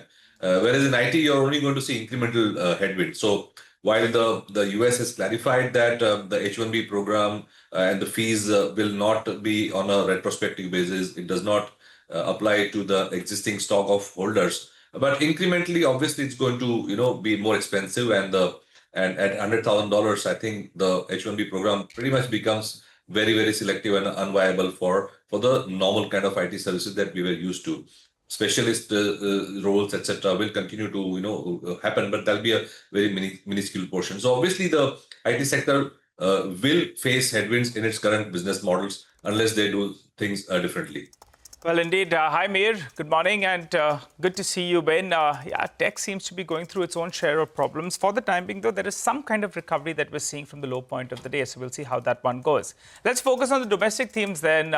Trump seems to have stole the thunder away from the GST 2.0. Let's talk about that. GST 2.0 goes into effect from today, and we could be bracing for the best possible consumption period. Possibly the next 30 to 45 days could see a lot of buying. At least that's the hope. Consumption-related names as well as on autos. How much of this good news is in the price, and how would you approach these sectors? Absolutely, the PM himself has said, "Go forth and buy stuff." So obviously, that's going to create a good tailwind for the discretionary consumption segment. I think not only goods but also services like airlines and hotels, etc. We are in for good times. And the fact that companies have done proactively a lot of pricing adjustments to at least create that buzz around the whole GST cut. So the timing was appropriate. We have the Navratri season and the festive season now starting for the next few months. So it should be good times for consumption. I think the sector has been quite under-owned for quite some time. So while stocks have reacted and have gone up in the last 1 month or so, I think if you look at the portfolios of a lot of mutual funds and investors, there was a lot of underinvestment in the sector. So you might still see a lot of incremental money flowing into this segment. Okay, all right. Mihir, what about, market construct itself? We have had our own set of headwinds, particularly in the last 12 months or so. Same time last year, the markets were extremely buoyant. Earnings growth was expected to pick up. We're talking about, even scaling higher from where we were at. Last 1 year, no returns. That's why retail is getting a little bit frustrated, because they're not used to this sort of a period after 4 very, very good years. So now the majority of the investor will come into play. What is your approach with regard to the index? We are still holding strong, given the headwinds, whether it was geopolitical issues, whether it was with the lack of earnings growth, and the entire Trump saga that's played out. Do you think the markets can hold their own? The recent lows will be protected, the lows of this year, and the markets maybe see a time correction? Well, we've already seen a time correction. As you mentioned that we've not made returns at the index level in the last 1 year. But the big issue is that we have to probably select which index we want to look at, because we were just talking about IT. That's the second largest segment in the Nifty 50. The largest, of course, is banks and financials. In IT, there are headwinds as we just discussed. In banking, while everything is hunky-dory, valuations are cheap, we are still not seeing credit growth, which the hope is that it will happen for the second half. So IT, I'm not expecting to do much in the next 1 year or so. But banking, a lot depends on banking and the consumer part of the segment, apart from the traditional ones like government consumption, government investments, defense, etc., to drive the index. The good thing is that it was very lopsided for the last many years in favor of financials and banking as far as index returns are concerned. Now we'll have to depend a lot more on the other segments for the index to work. So it's going to be, my guess is it's going to be a year in which stock picking will be more important than looking at the index levels. Meir, let's focus on the metals pack then. There is hope that there can be a recovery from here on. The stocks, actually, to be fair, they have been the outperformers in the last 30 to 45 days because there is hope that China is getting its act together. There's going to be a lower amount of supply coming out of there, and we're bracing for some price increases in all probability post the monsoon. It's a tricky sector, but I've seen you in your earlier avatar as well. Sometimes you don't want to play the core metal plays. You look at some pipe makers. You look at other ways of playing the metal theme. How would you approach this space? Because clearly the government's measures, Chinese measures, and the Fed rate cuts, bode well for base metal prices. So your approach? Base metals for me is always a tactical trade. So even if prices move up in the short term, they don't last, frankly speaking. In metals, the plays are more on the precious metals side, where unfortunately we don't have a lot of stocks to play with. It's mostly the ETFs which have direct exposure to the commodity that we can play. But metals like steel, I would say, are more of a tactical play. There might be a structural rally in things like copper, but again, we don't have a real pure play, copper play in the country. So While you might want to take a view on some of the metal stocks, it will be more tactical, and in the metals like gold, silver, copper itself that matter, we don't really have a direct play on the underlying. And what about the pipe makers and the likes? Would you look at that? Because, construction could pick up. So some of these pipe makers which have made no money whatsoever. There are the other suppliers with regard to the oil and gas space. Water could be in a bit of a headwind because we've heard about collection issues. But the hope is second half of the year will be better. So anything you like from that pack? Absolutely. So the pipe makers have done well or expected to do well, irrespective of the metal prices. Though I wouldn't really play them for the metal price. But the fact is that given the buzz that we are seeing in construction activity and the continuing of government spending, etc., pipes in general should continue to do well, especially the ones which are more linked to real estate, because we do see that real estate construction in urban as well as in the rural areas should continue to do well. Yeah, no, absolutely. And I think that's an important point. And the other big one, and on the in pipes, the other big segment is, of course, in the structurals, which is linked to the government spending on infrastructure like your buildings, your airports, your railways, etc. Where again, I think given the state of the economy, the government is unlikely to let up on the spending on the infra part also. So I think the structural pipes, as well as the pipes used in your water for residential purposes, etc., should continue to do well. No, those are important points. By the way, the market has recovered, right? The market is down only 40 points now, and it's come off nicely. The low today is 25,200, and we are at about 25,290 nearly. So that's the lift that the index has got. And the IT index is also recovered. It was down about almost 4% at one point. The low is 35,145, and we're at about 35,600. So, it's down 2.6% at this point in time. So coming up very, very nicely at this stage. Urban companies now up to 196. So about a 6% pop now on urban company. Any thoughts here? Mihir, urban company, did you participate in the anchor round or later since listing?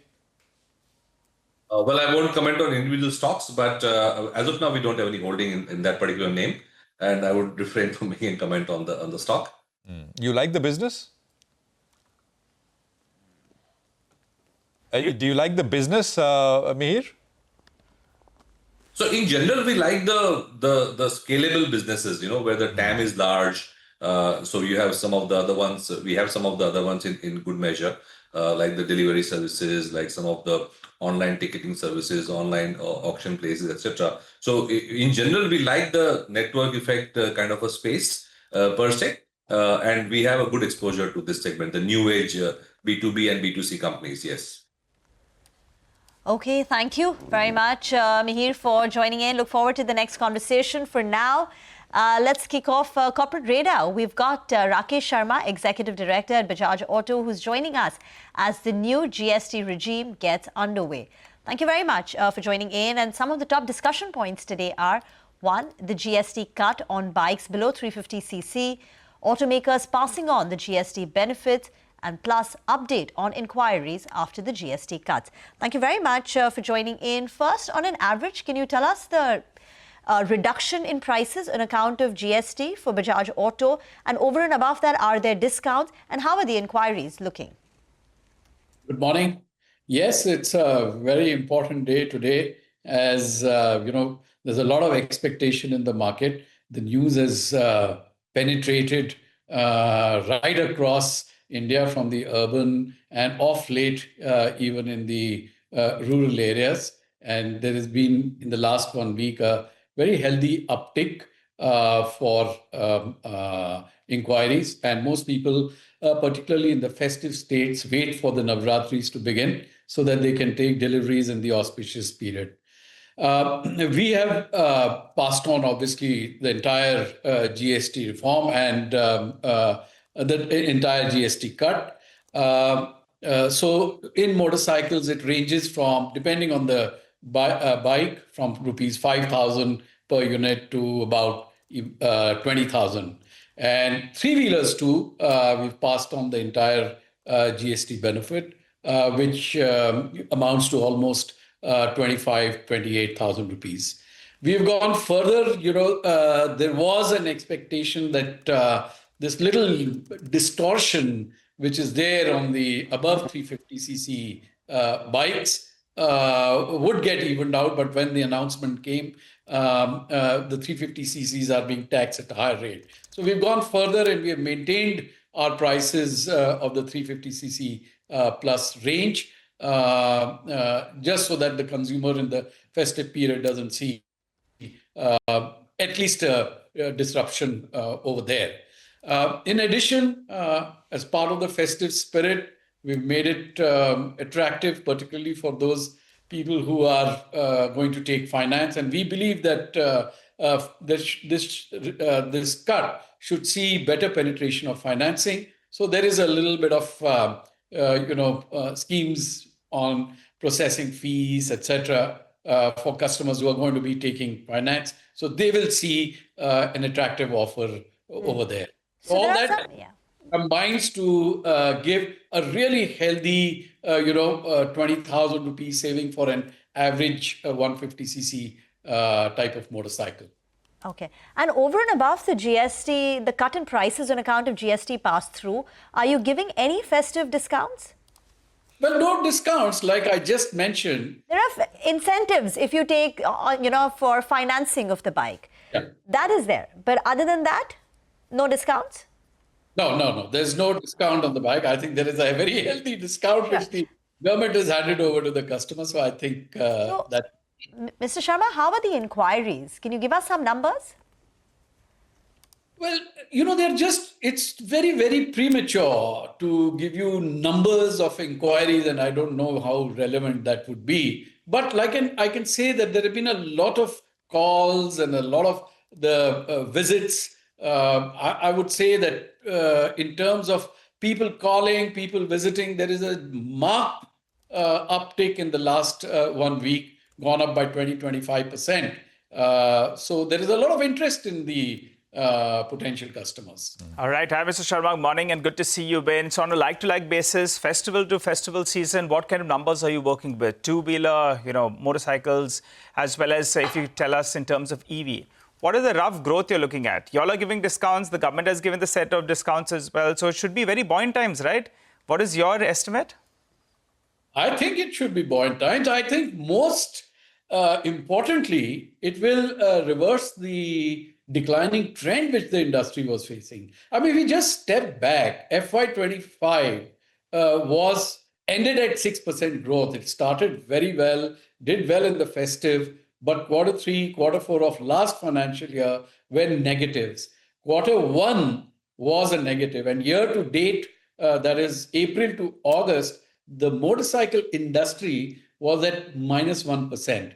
And we were all expecting it to be around, between 3 to 5% plus. So I think that this reform is going to be quite an inflection point, because it hopefully will reverse the negative year-to-date trend into a positive one as we go forward, not just in the season, but hopefully beyond the festive season in quarter 4 as well. Because some of the growth inhibitors which we were seeing in the last few months, which were around inflation, particularly rental inflation, and the reduction of disposable surplus and the uncertainty around inflation, those forces will get mitigated. I think the customer sentiment will become much more positive when they see so many categories, the prices coming down. And that was a key reason. The financing companies were a little bit cautious. With disposable incomes going up, inflation coming down, I think they will feel a little bit better about risk assessment, and finance penetration should improve. So when you put this together, I think this will be quite pivotal in reversing a negative trend into a positive one. But having said that, I was doing some maths, and we will still be below FY 18-19 in the industry. So there is some, FY 18-19 was the peak, and it will be a touch and go. But hopefully, let's see, fingers crossed, that we can cross the FY 18-19 peak by the time we close the year in March 26. Mr. Sharma, hi, morning. Prashant here. Could you tell us, because your export proportion is also quite significant relative to other players, in the domestic two-wheeler segment, what's the sort of a proportion of your sales which comes from the local market? And second, April to August this year, FY26 compared to those same months last year, there seems to be a bit of drop in market share for you, about roughly 90-100 basis points or so. I just want to go back to the point that Rima asked about other incentives, etc. What else could you do to regain market share here? And if there are any specific reasons for this, is it intensifying competition in this segment? Go on, sir.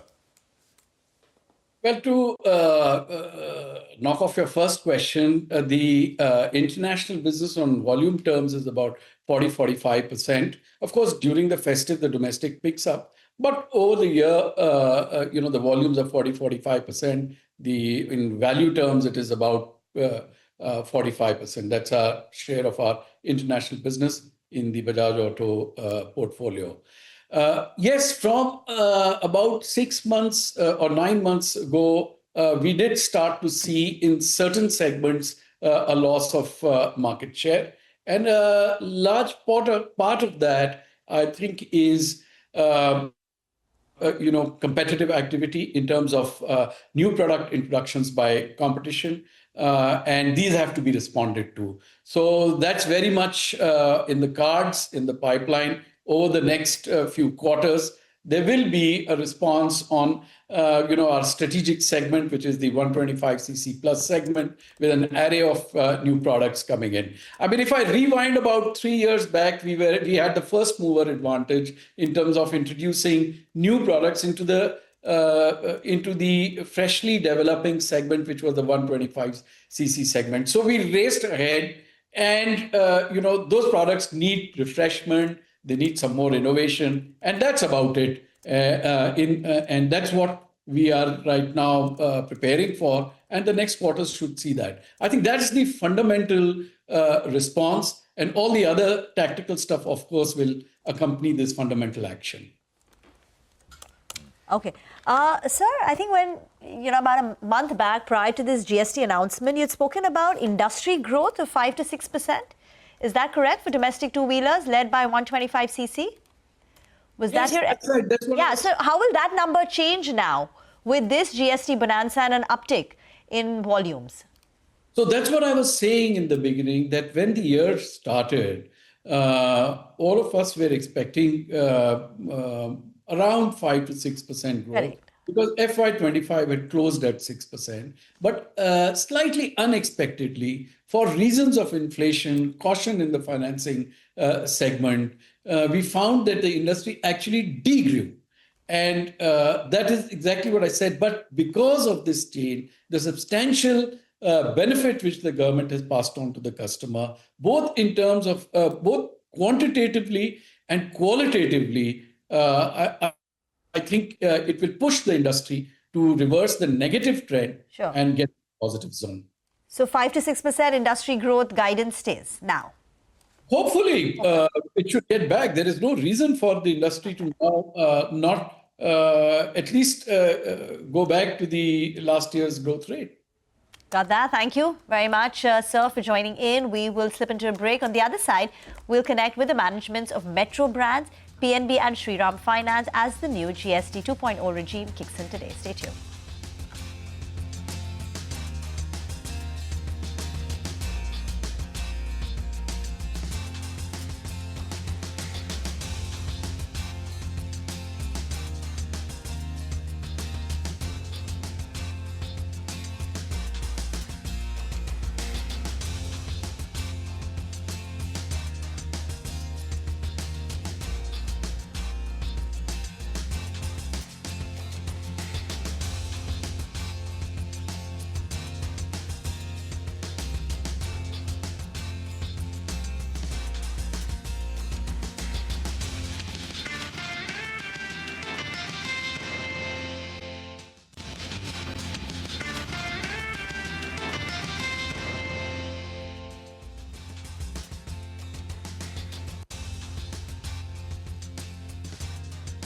Welcome back. This is Corporate Radar and you're watching CNBC TV18. Well, keep an eye out on the markets. The bulls have used this opportunity to jump into the markets. The Nifty is now down less than 10 points. So it's a good recovery that we've seen from the low point of the day. The intraday chart comes up for you on the screen of the Nifty.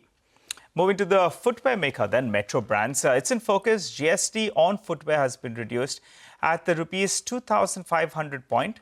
The cut is from around 5% to 5% from around 12% earlier. Mr. Nissan Joseph, the CEO of Metro Brands, joins us on the show. Hi, sir. Good morning and good to see you, Ben. Let's get some clarity out of you first. What proportion of your sales volume/value come from footwear sub 2,500 rupees? I was reading a couple of notes and some of them suggested around 40%. But you'll be the best analyst on your own company. So tell us, what's that number?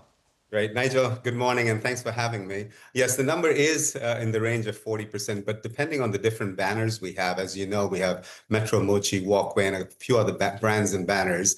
In the different banners, that percentage would be significantly different. For example, in our Walkway business, it would be a high portion of our sales fall into that 2,500 and below range. And in the Metro Mochi business, it would be somewhere in the 40% range. The other thing to note here, though, is that two things. One is, we are finally on parity with apparel, so that's exciting news for us.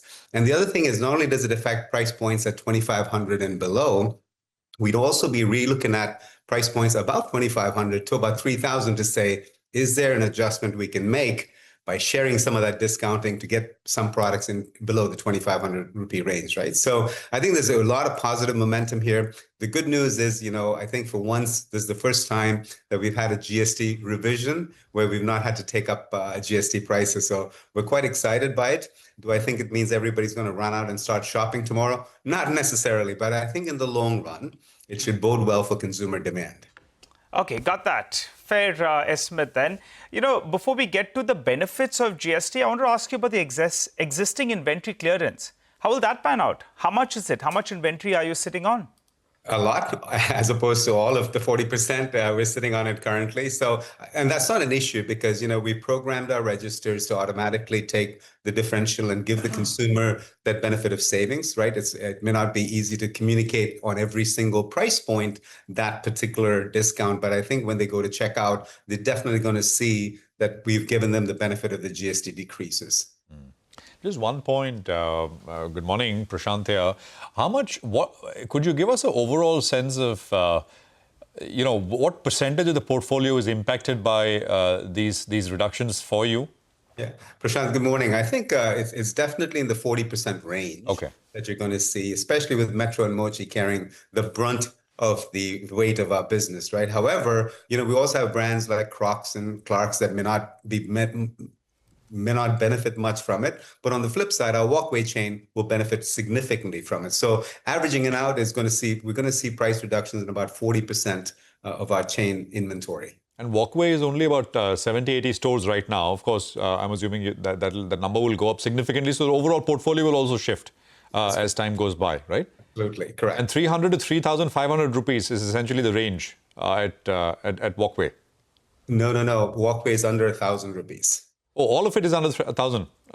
Well, I'm talking about the average is under 1,000. But when you look at our Metro Mochi business, that's what you're referring to, Prashant. That runs about 3,000 plus. Okay. No, I was saying that starts at 300 and goes up to Walkway. Starts at 300 rupees. Well, I think from a velocity weighted standpoint, it has a broad, it goes from 300 to 2,400. But if you look at the price, the velocity of goods over 1,000 rupees, it would not be as significant. It'd be in the low teens, whereas 80% of it would be below that 1,000 rupee range. You've also, I think, said that over and above the cut in prices for sub 2,500, you will look at additional discounts. Yeah, Rima, the whole point is, there's a consumer psychology that, when you hit the 2,500 price point, it brings affordability to a lot of people. So if you have something that sells for 2,700, for example, right, would we be benefiting the consumer and ourselves by just taking it down to 25 because we would get 140 rupees of GST benefit, we'd have to chip in 60 rupees of discounts. But does that get a consumer demand? Because we know it's quite elastic, the demand price elasticity there. So would we want to take benefit of that? These are things that we're going to keep measuring and seeing how we want to attack it and address it in the days to come. Discounts are only for products which would be priced, say, 10 to 15% above the 2,500 mark. Is that correct? So that you can bring it in the lower bracket where the lower GST rates are applicable. That's correct. And, if anybody had a 2599 price point, that's almost obsolete anymore, right? So. Right. So what's your own internal estimate? On account of these GST revisions, what could be the extent of incremental sales? What are you working with? Yeah, I think, I'd rather stick to what we've always guided. I think on a long-term basis, we can feel confident that we'll continue to hit our 15% CAGR growth over the period of time. If you look at, we've had a few muted quarters, there's no doubt about it. But if you look at our performance over FY19, we're up in the 100% range over FY19. So overall, we've slipped back a little bit from that 15% I guided to. However, we're confident that this kind of initiative gets us comfortably back into that 15% plus guidance for the long term. Any intangible benefits, that you foresee with this lower GST coming into play? I don't know about intangible, but I think another benefit is, as we go into end of season sale, right? There's a lot of products that might hit the 2,500 mark or might hit the 2,600 mark with the 20 or 30% discount we would give at the end of season sale. Now, all of a sudden, if you took it down to 25, it's no incremental discount to us as a retailer, but it's a benefit to the consumer. So, there are some advantages as we look into going forward, even going through the end of season sale period, which comes, at the end of this calendar year. Got that. We'll leave it there. Thank you very much for joining us. And I think, if you're able to speak in about, 15 days, 20 days time, you'll have numbers, hard numbers, Mrs. Nissan. That's right. In terms of how things are panning out. But very useful. Appreciate it here on CNBC-TV18. Well, let's, talk to two financial institutions. We're doing segments, but financial institutions are basically entities which are completely economy facing, and all of this will show up in terms of borrowing, right? Mr. Ashok Chandra is Managing Director and CEO of Punjab National Bank, one of the largest banks in the country. And we have Umesh Revankar with us as well, Executive Vice Chairman, Shriram Finance, one of the largest NBFCs in the country. Gentlemen, both of you, thank you very much for joining us. Prashant here. Mr. Chandra, let me. It's a broader question, but also a specific question. The GST impact and implications, right? Those are the three talking points. Of course, early signs of uptick in consumption, festive cheer, GST, of course, is something we will talk about with both, and of course, credit growth implications, right? So, Mr. Chandra, as I was saying, this is expected, the GST cuts, etc., are expected to show up in a big way, especially in the auto segment and also the consumption segments. Could you give us a sense of how you are thinking about it? What is PNB's exposure in these two categories specifically? Consumption loans, auto specifically? Just give us a sense, and what kind of uptick are you expecting? Good morning. Yes, I think today is a very, very landmark day as far as the simplification and the rate cut in the GST, which is getting implemented from today. See, this entire rate cut which has happened, it is going to bring a lot of relief to everybody in the country now. And if I can talk about a specific field-wise, like agriculture, if I can talk. Agriculture, PNB has a very good exposure. We have more than 1.3 trillion exposure. And the way the reform which has happened by way of rate cut in the agriculture, the different segments, agriculture equipments, tractors, the spare parts. So all those things are definitely, it is going to bring good momentum in the agri sector. Farmers will be benefited, and a lot of relief is going to come to the rural development, the rural sector. So I'm going to see a good traction going to happen in the agri sector because of this simplification and the rate cut which has happened in the agri segment. If I can talk about the retail segment, again, that is a game changer going to happen in the retail segment because of two things. One is that the disposable income of the person is going to improve, and the demand for the consumer goods and the vehicles because of the rate cut has brought it in the system. I think all those things are going to pick up in a very, very big way from today onwards. So I'm going to see a good traction happening in the retail front. If I can talk about the MSME part, again, there is input relief is also there. And many of the MSME spare parts and the equipments, the machines, machineries, I think all the segment in the MSME segment, the segment also, sector also, are going to bring a lot of relief to the MSME people. And when the PNB is ready to provide all sorts of credit facility to all these segments, I think I'm going to see a lot of tractions happening in the agri, retail, and MSME in general. Yeah, got that. In terms of credit growth, bump to credit growth, Mr. Chandra, would you like to put a number?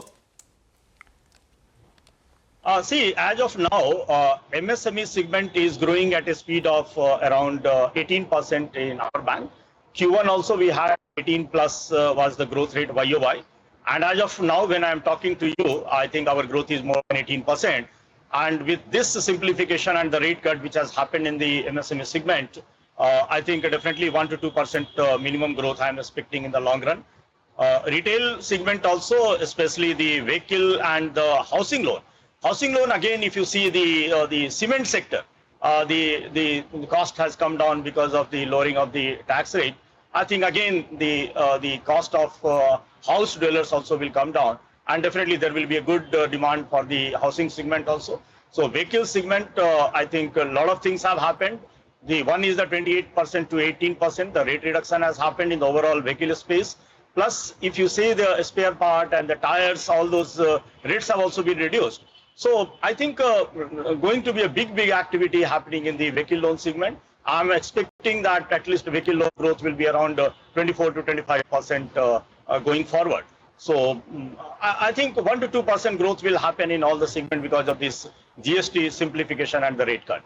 Got it. Good morning, gentlemen, and good to see you all in. Mr. Revankar, getting you into the conversation, but vehicle prices are likely to go down, right?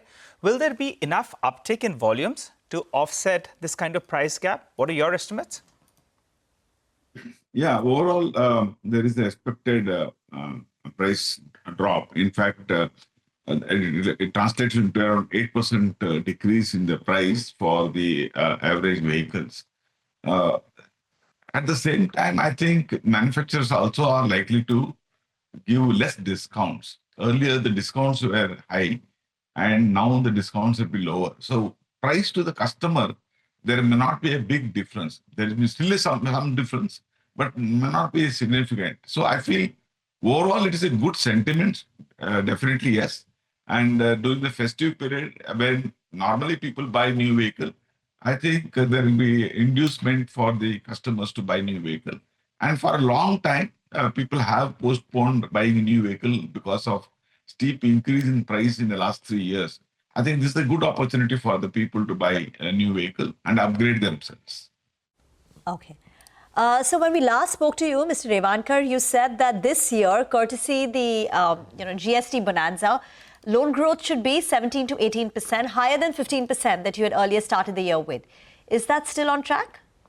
Yeah, I said for this quarter, there will be a higher growth because it's a festive period. But whether it will keep the momentum for a long time, we are not very sure because there are other uncertainties like the US tariff that is still playing on and having some impact on certain MSME segments. So that we need to really see, and the real impact of that will be seen in the next quarter, because this quarter domestic demand will keep the momentum up. But from next quarter, we have to see how it will span out. So for this quarter, what should be the loan growth that you see? Yeah, this quarter we should be growing higher by 2 to 3% more than the previous quarter or previous year. Got that. And in H2, the second half of the year, you're clearly seeing some headwinds, which could limit the growth on account of what's happening on the tariff front. Would you be able to explain that in greater detail about, what could be the actual impact on your numbers? The impact to our number will be minimal. See, we will keep growing at around 15% as we guided in the beginning. That may not change much. But how much is the impact for the MSME and how government is going to support the MSME in different ways? The GST is definitely a big step government has taken. But then maybe the industry may be expecting certain other measures like the subsidies on the interest rate, or maybe reduction of the power tariff. Those things are there. There are some expectations which they are in dialogue with the government, which if it is possible, then MSME segment will keep moving and growing. Mr. Revankar, we'll leave it there. Thank you very much for joining us. Mr. Chandra, appreciate you joining us here as well. Really, thank you both for your time this morning.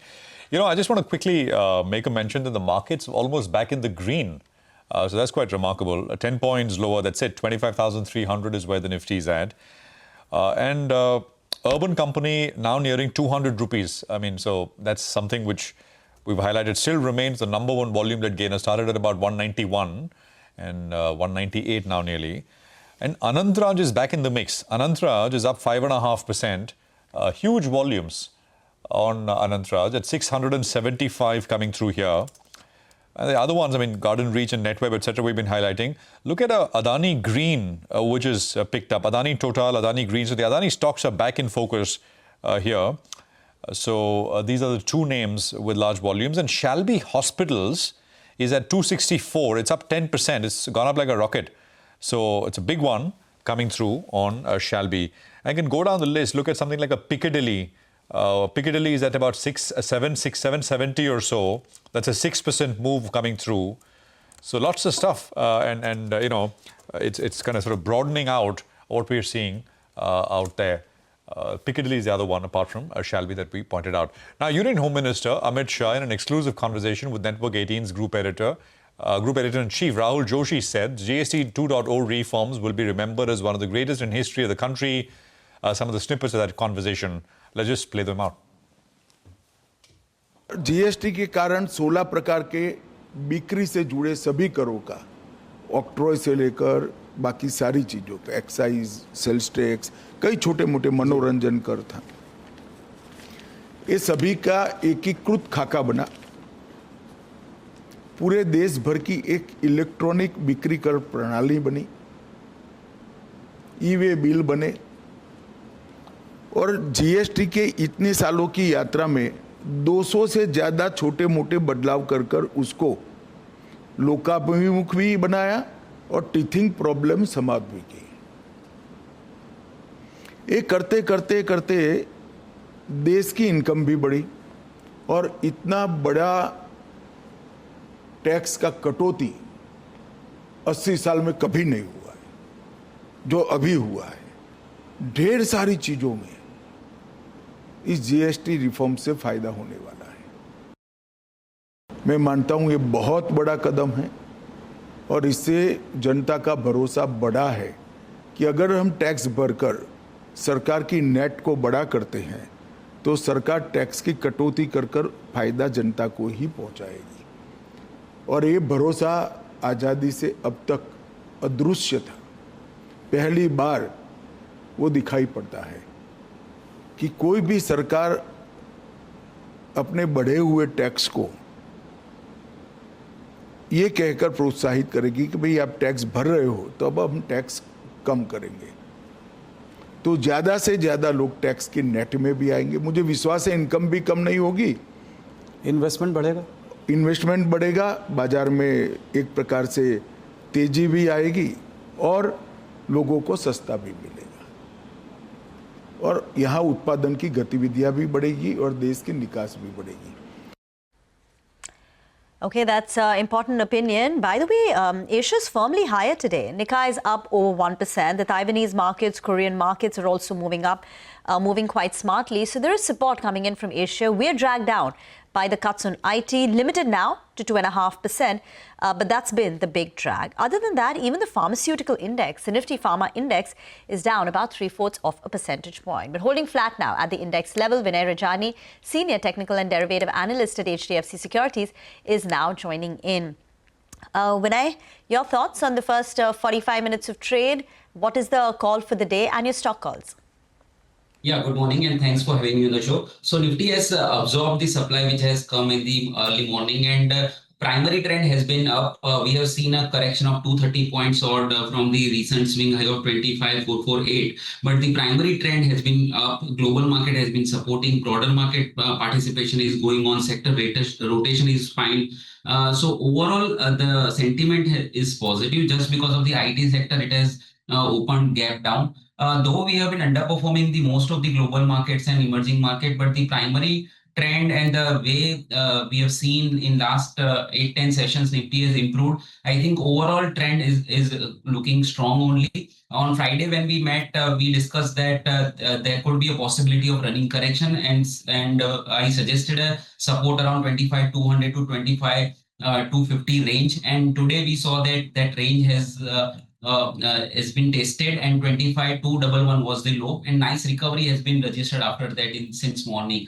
So the trend is positive. I think rotation and the broader market participation will continue to do well, and one should remain bullish. 25,200 is a strong base. I think for the day it should not be broken, and overall sentiment should improve throughout the day from here. So overall, I'm expecting resumption of an uptrend. Vinay, what would you do in terms of specific stocks? Yeah, so PSU banks have been doing quite well, and the technical setup is quite strong for the index. And from that, Canara Bank looks very strong in continuation of an uptrend. So 118.9 should be the entry price. For traders, I would suggest a stop loss at 116. On the upside, I'm expecting a target of 123.50 in the short span of time. The second sector I would pick is the real estate sector. So after healthy correction, this sector has started showing some strength. So Godrej Property is one of the stock which has shown some reversal signs on the charts. So Godrej Property around 2145 one can go long. I would suggest a trading stop loss at 2105. On the upside, I'm expecting a target of 2205. So these both are a recommendation for 1 or 2 days, and with the mentioned stop losses. By the way, the market, I think, is going to come into the green very soon. We're just about 5 points short, 25,320. So just the symbolism is outstanding, right? I mean, H1B, all hangama over the weekend, and hand-wringing, anxiety, etc., and you've got the index, which is now, the benchmark at least, with 25,320, almost in the green from Friday's close. You know, auto is moving up now. Yeah. You know, it started flat, but now Bajaj Auto, Hero MotoCorp up more than 1%. So there is strength, and some of the banking names too are higher. Well, we'll take a break. We are back. Manisha on the other side, commodities in focus in just a bit.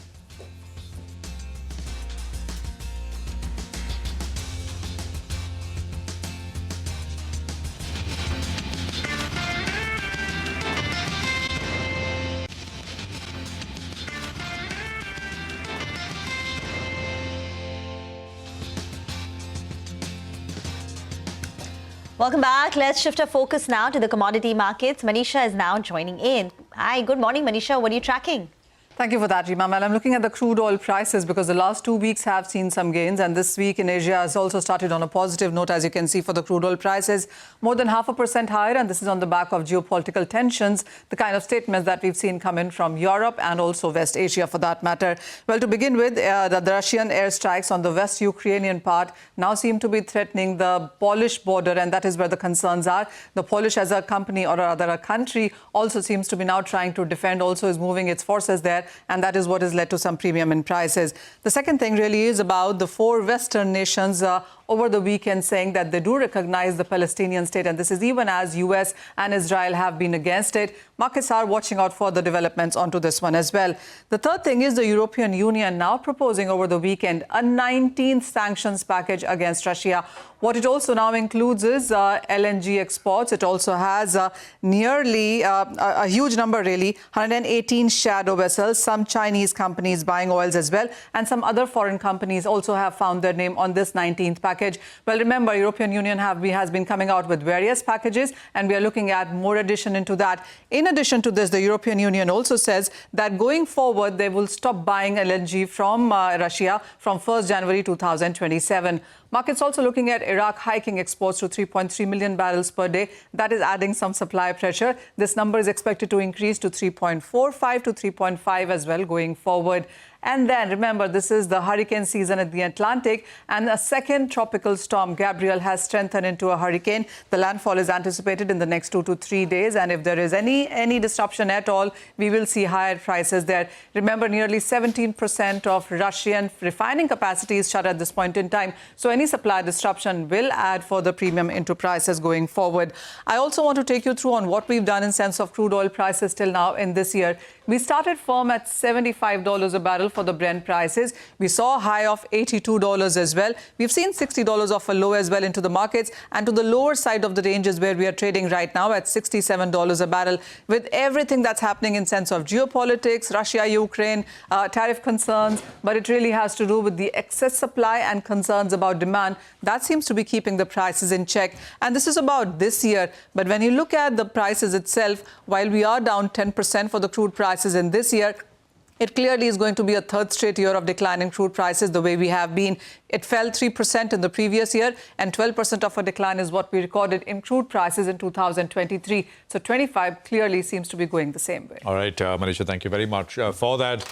Well, we'll take a quick commercial break here. On the other side, it's our segments, The Economy. Lata in conversation with Madhavi Arora of MK Global Financial Services and Mohandas Pai of RN Capital to discuss the impact of the H-1B visa hike for IT services and the Indian economy in general. Stay tuned.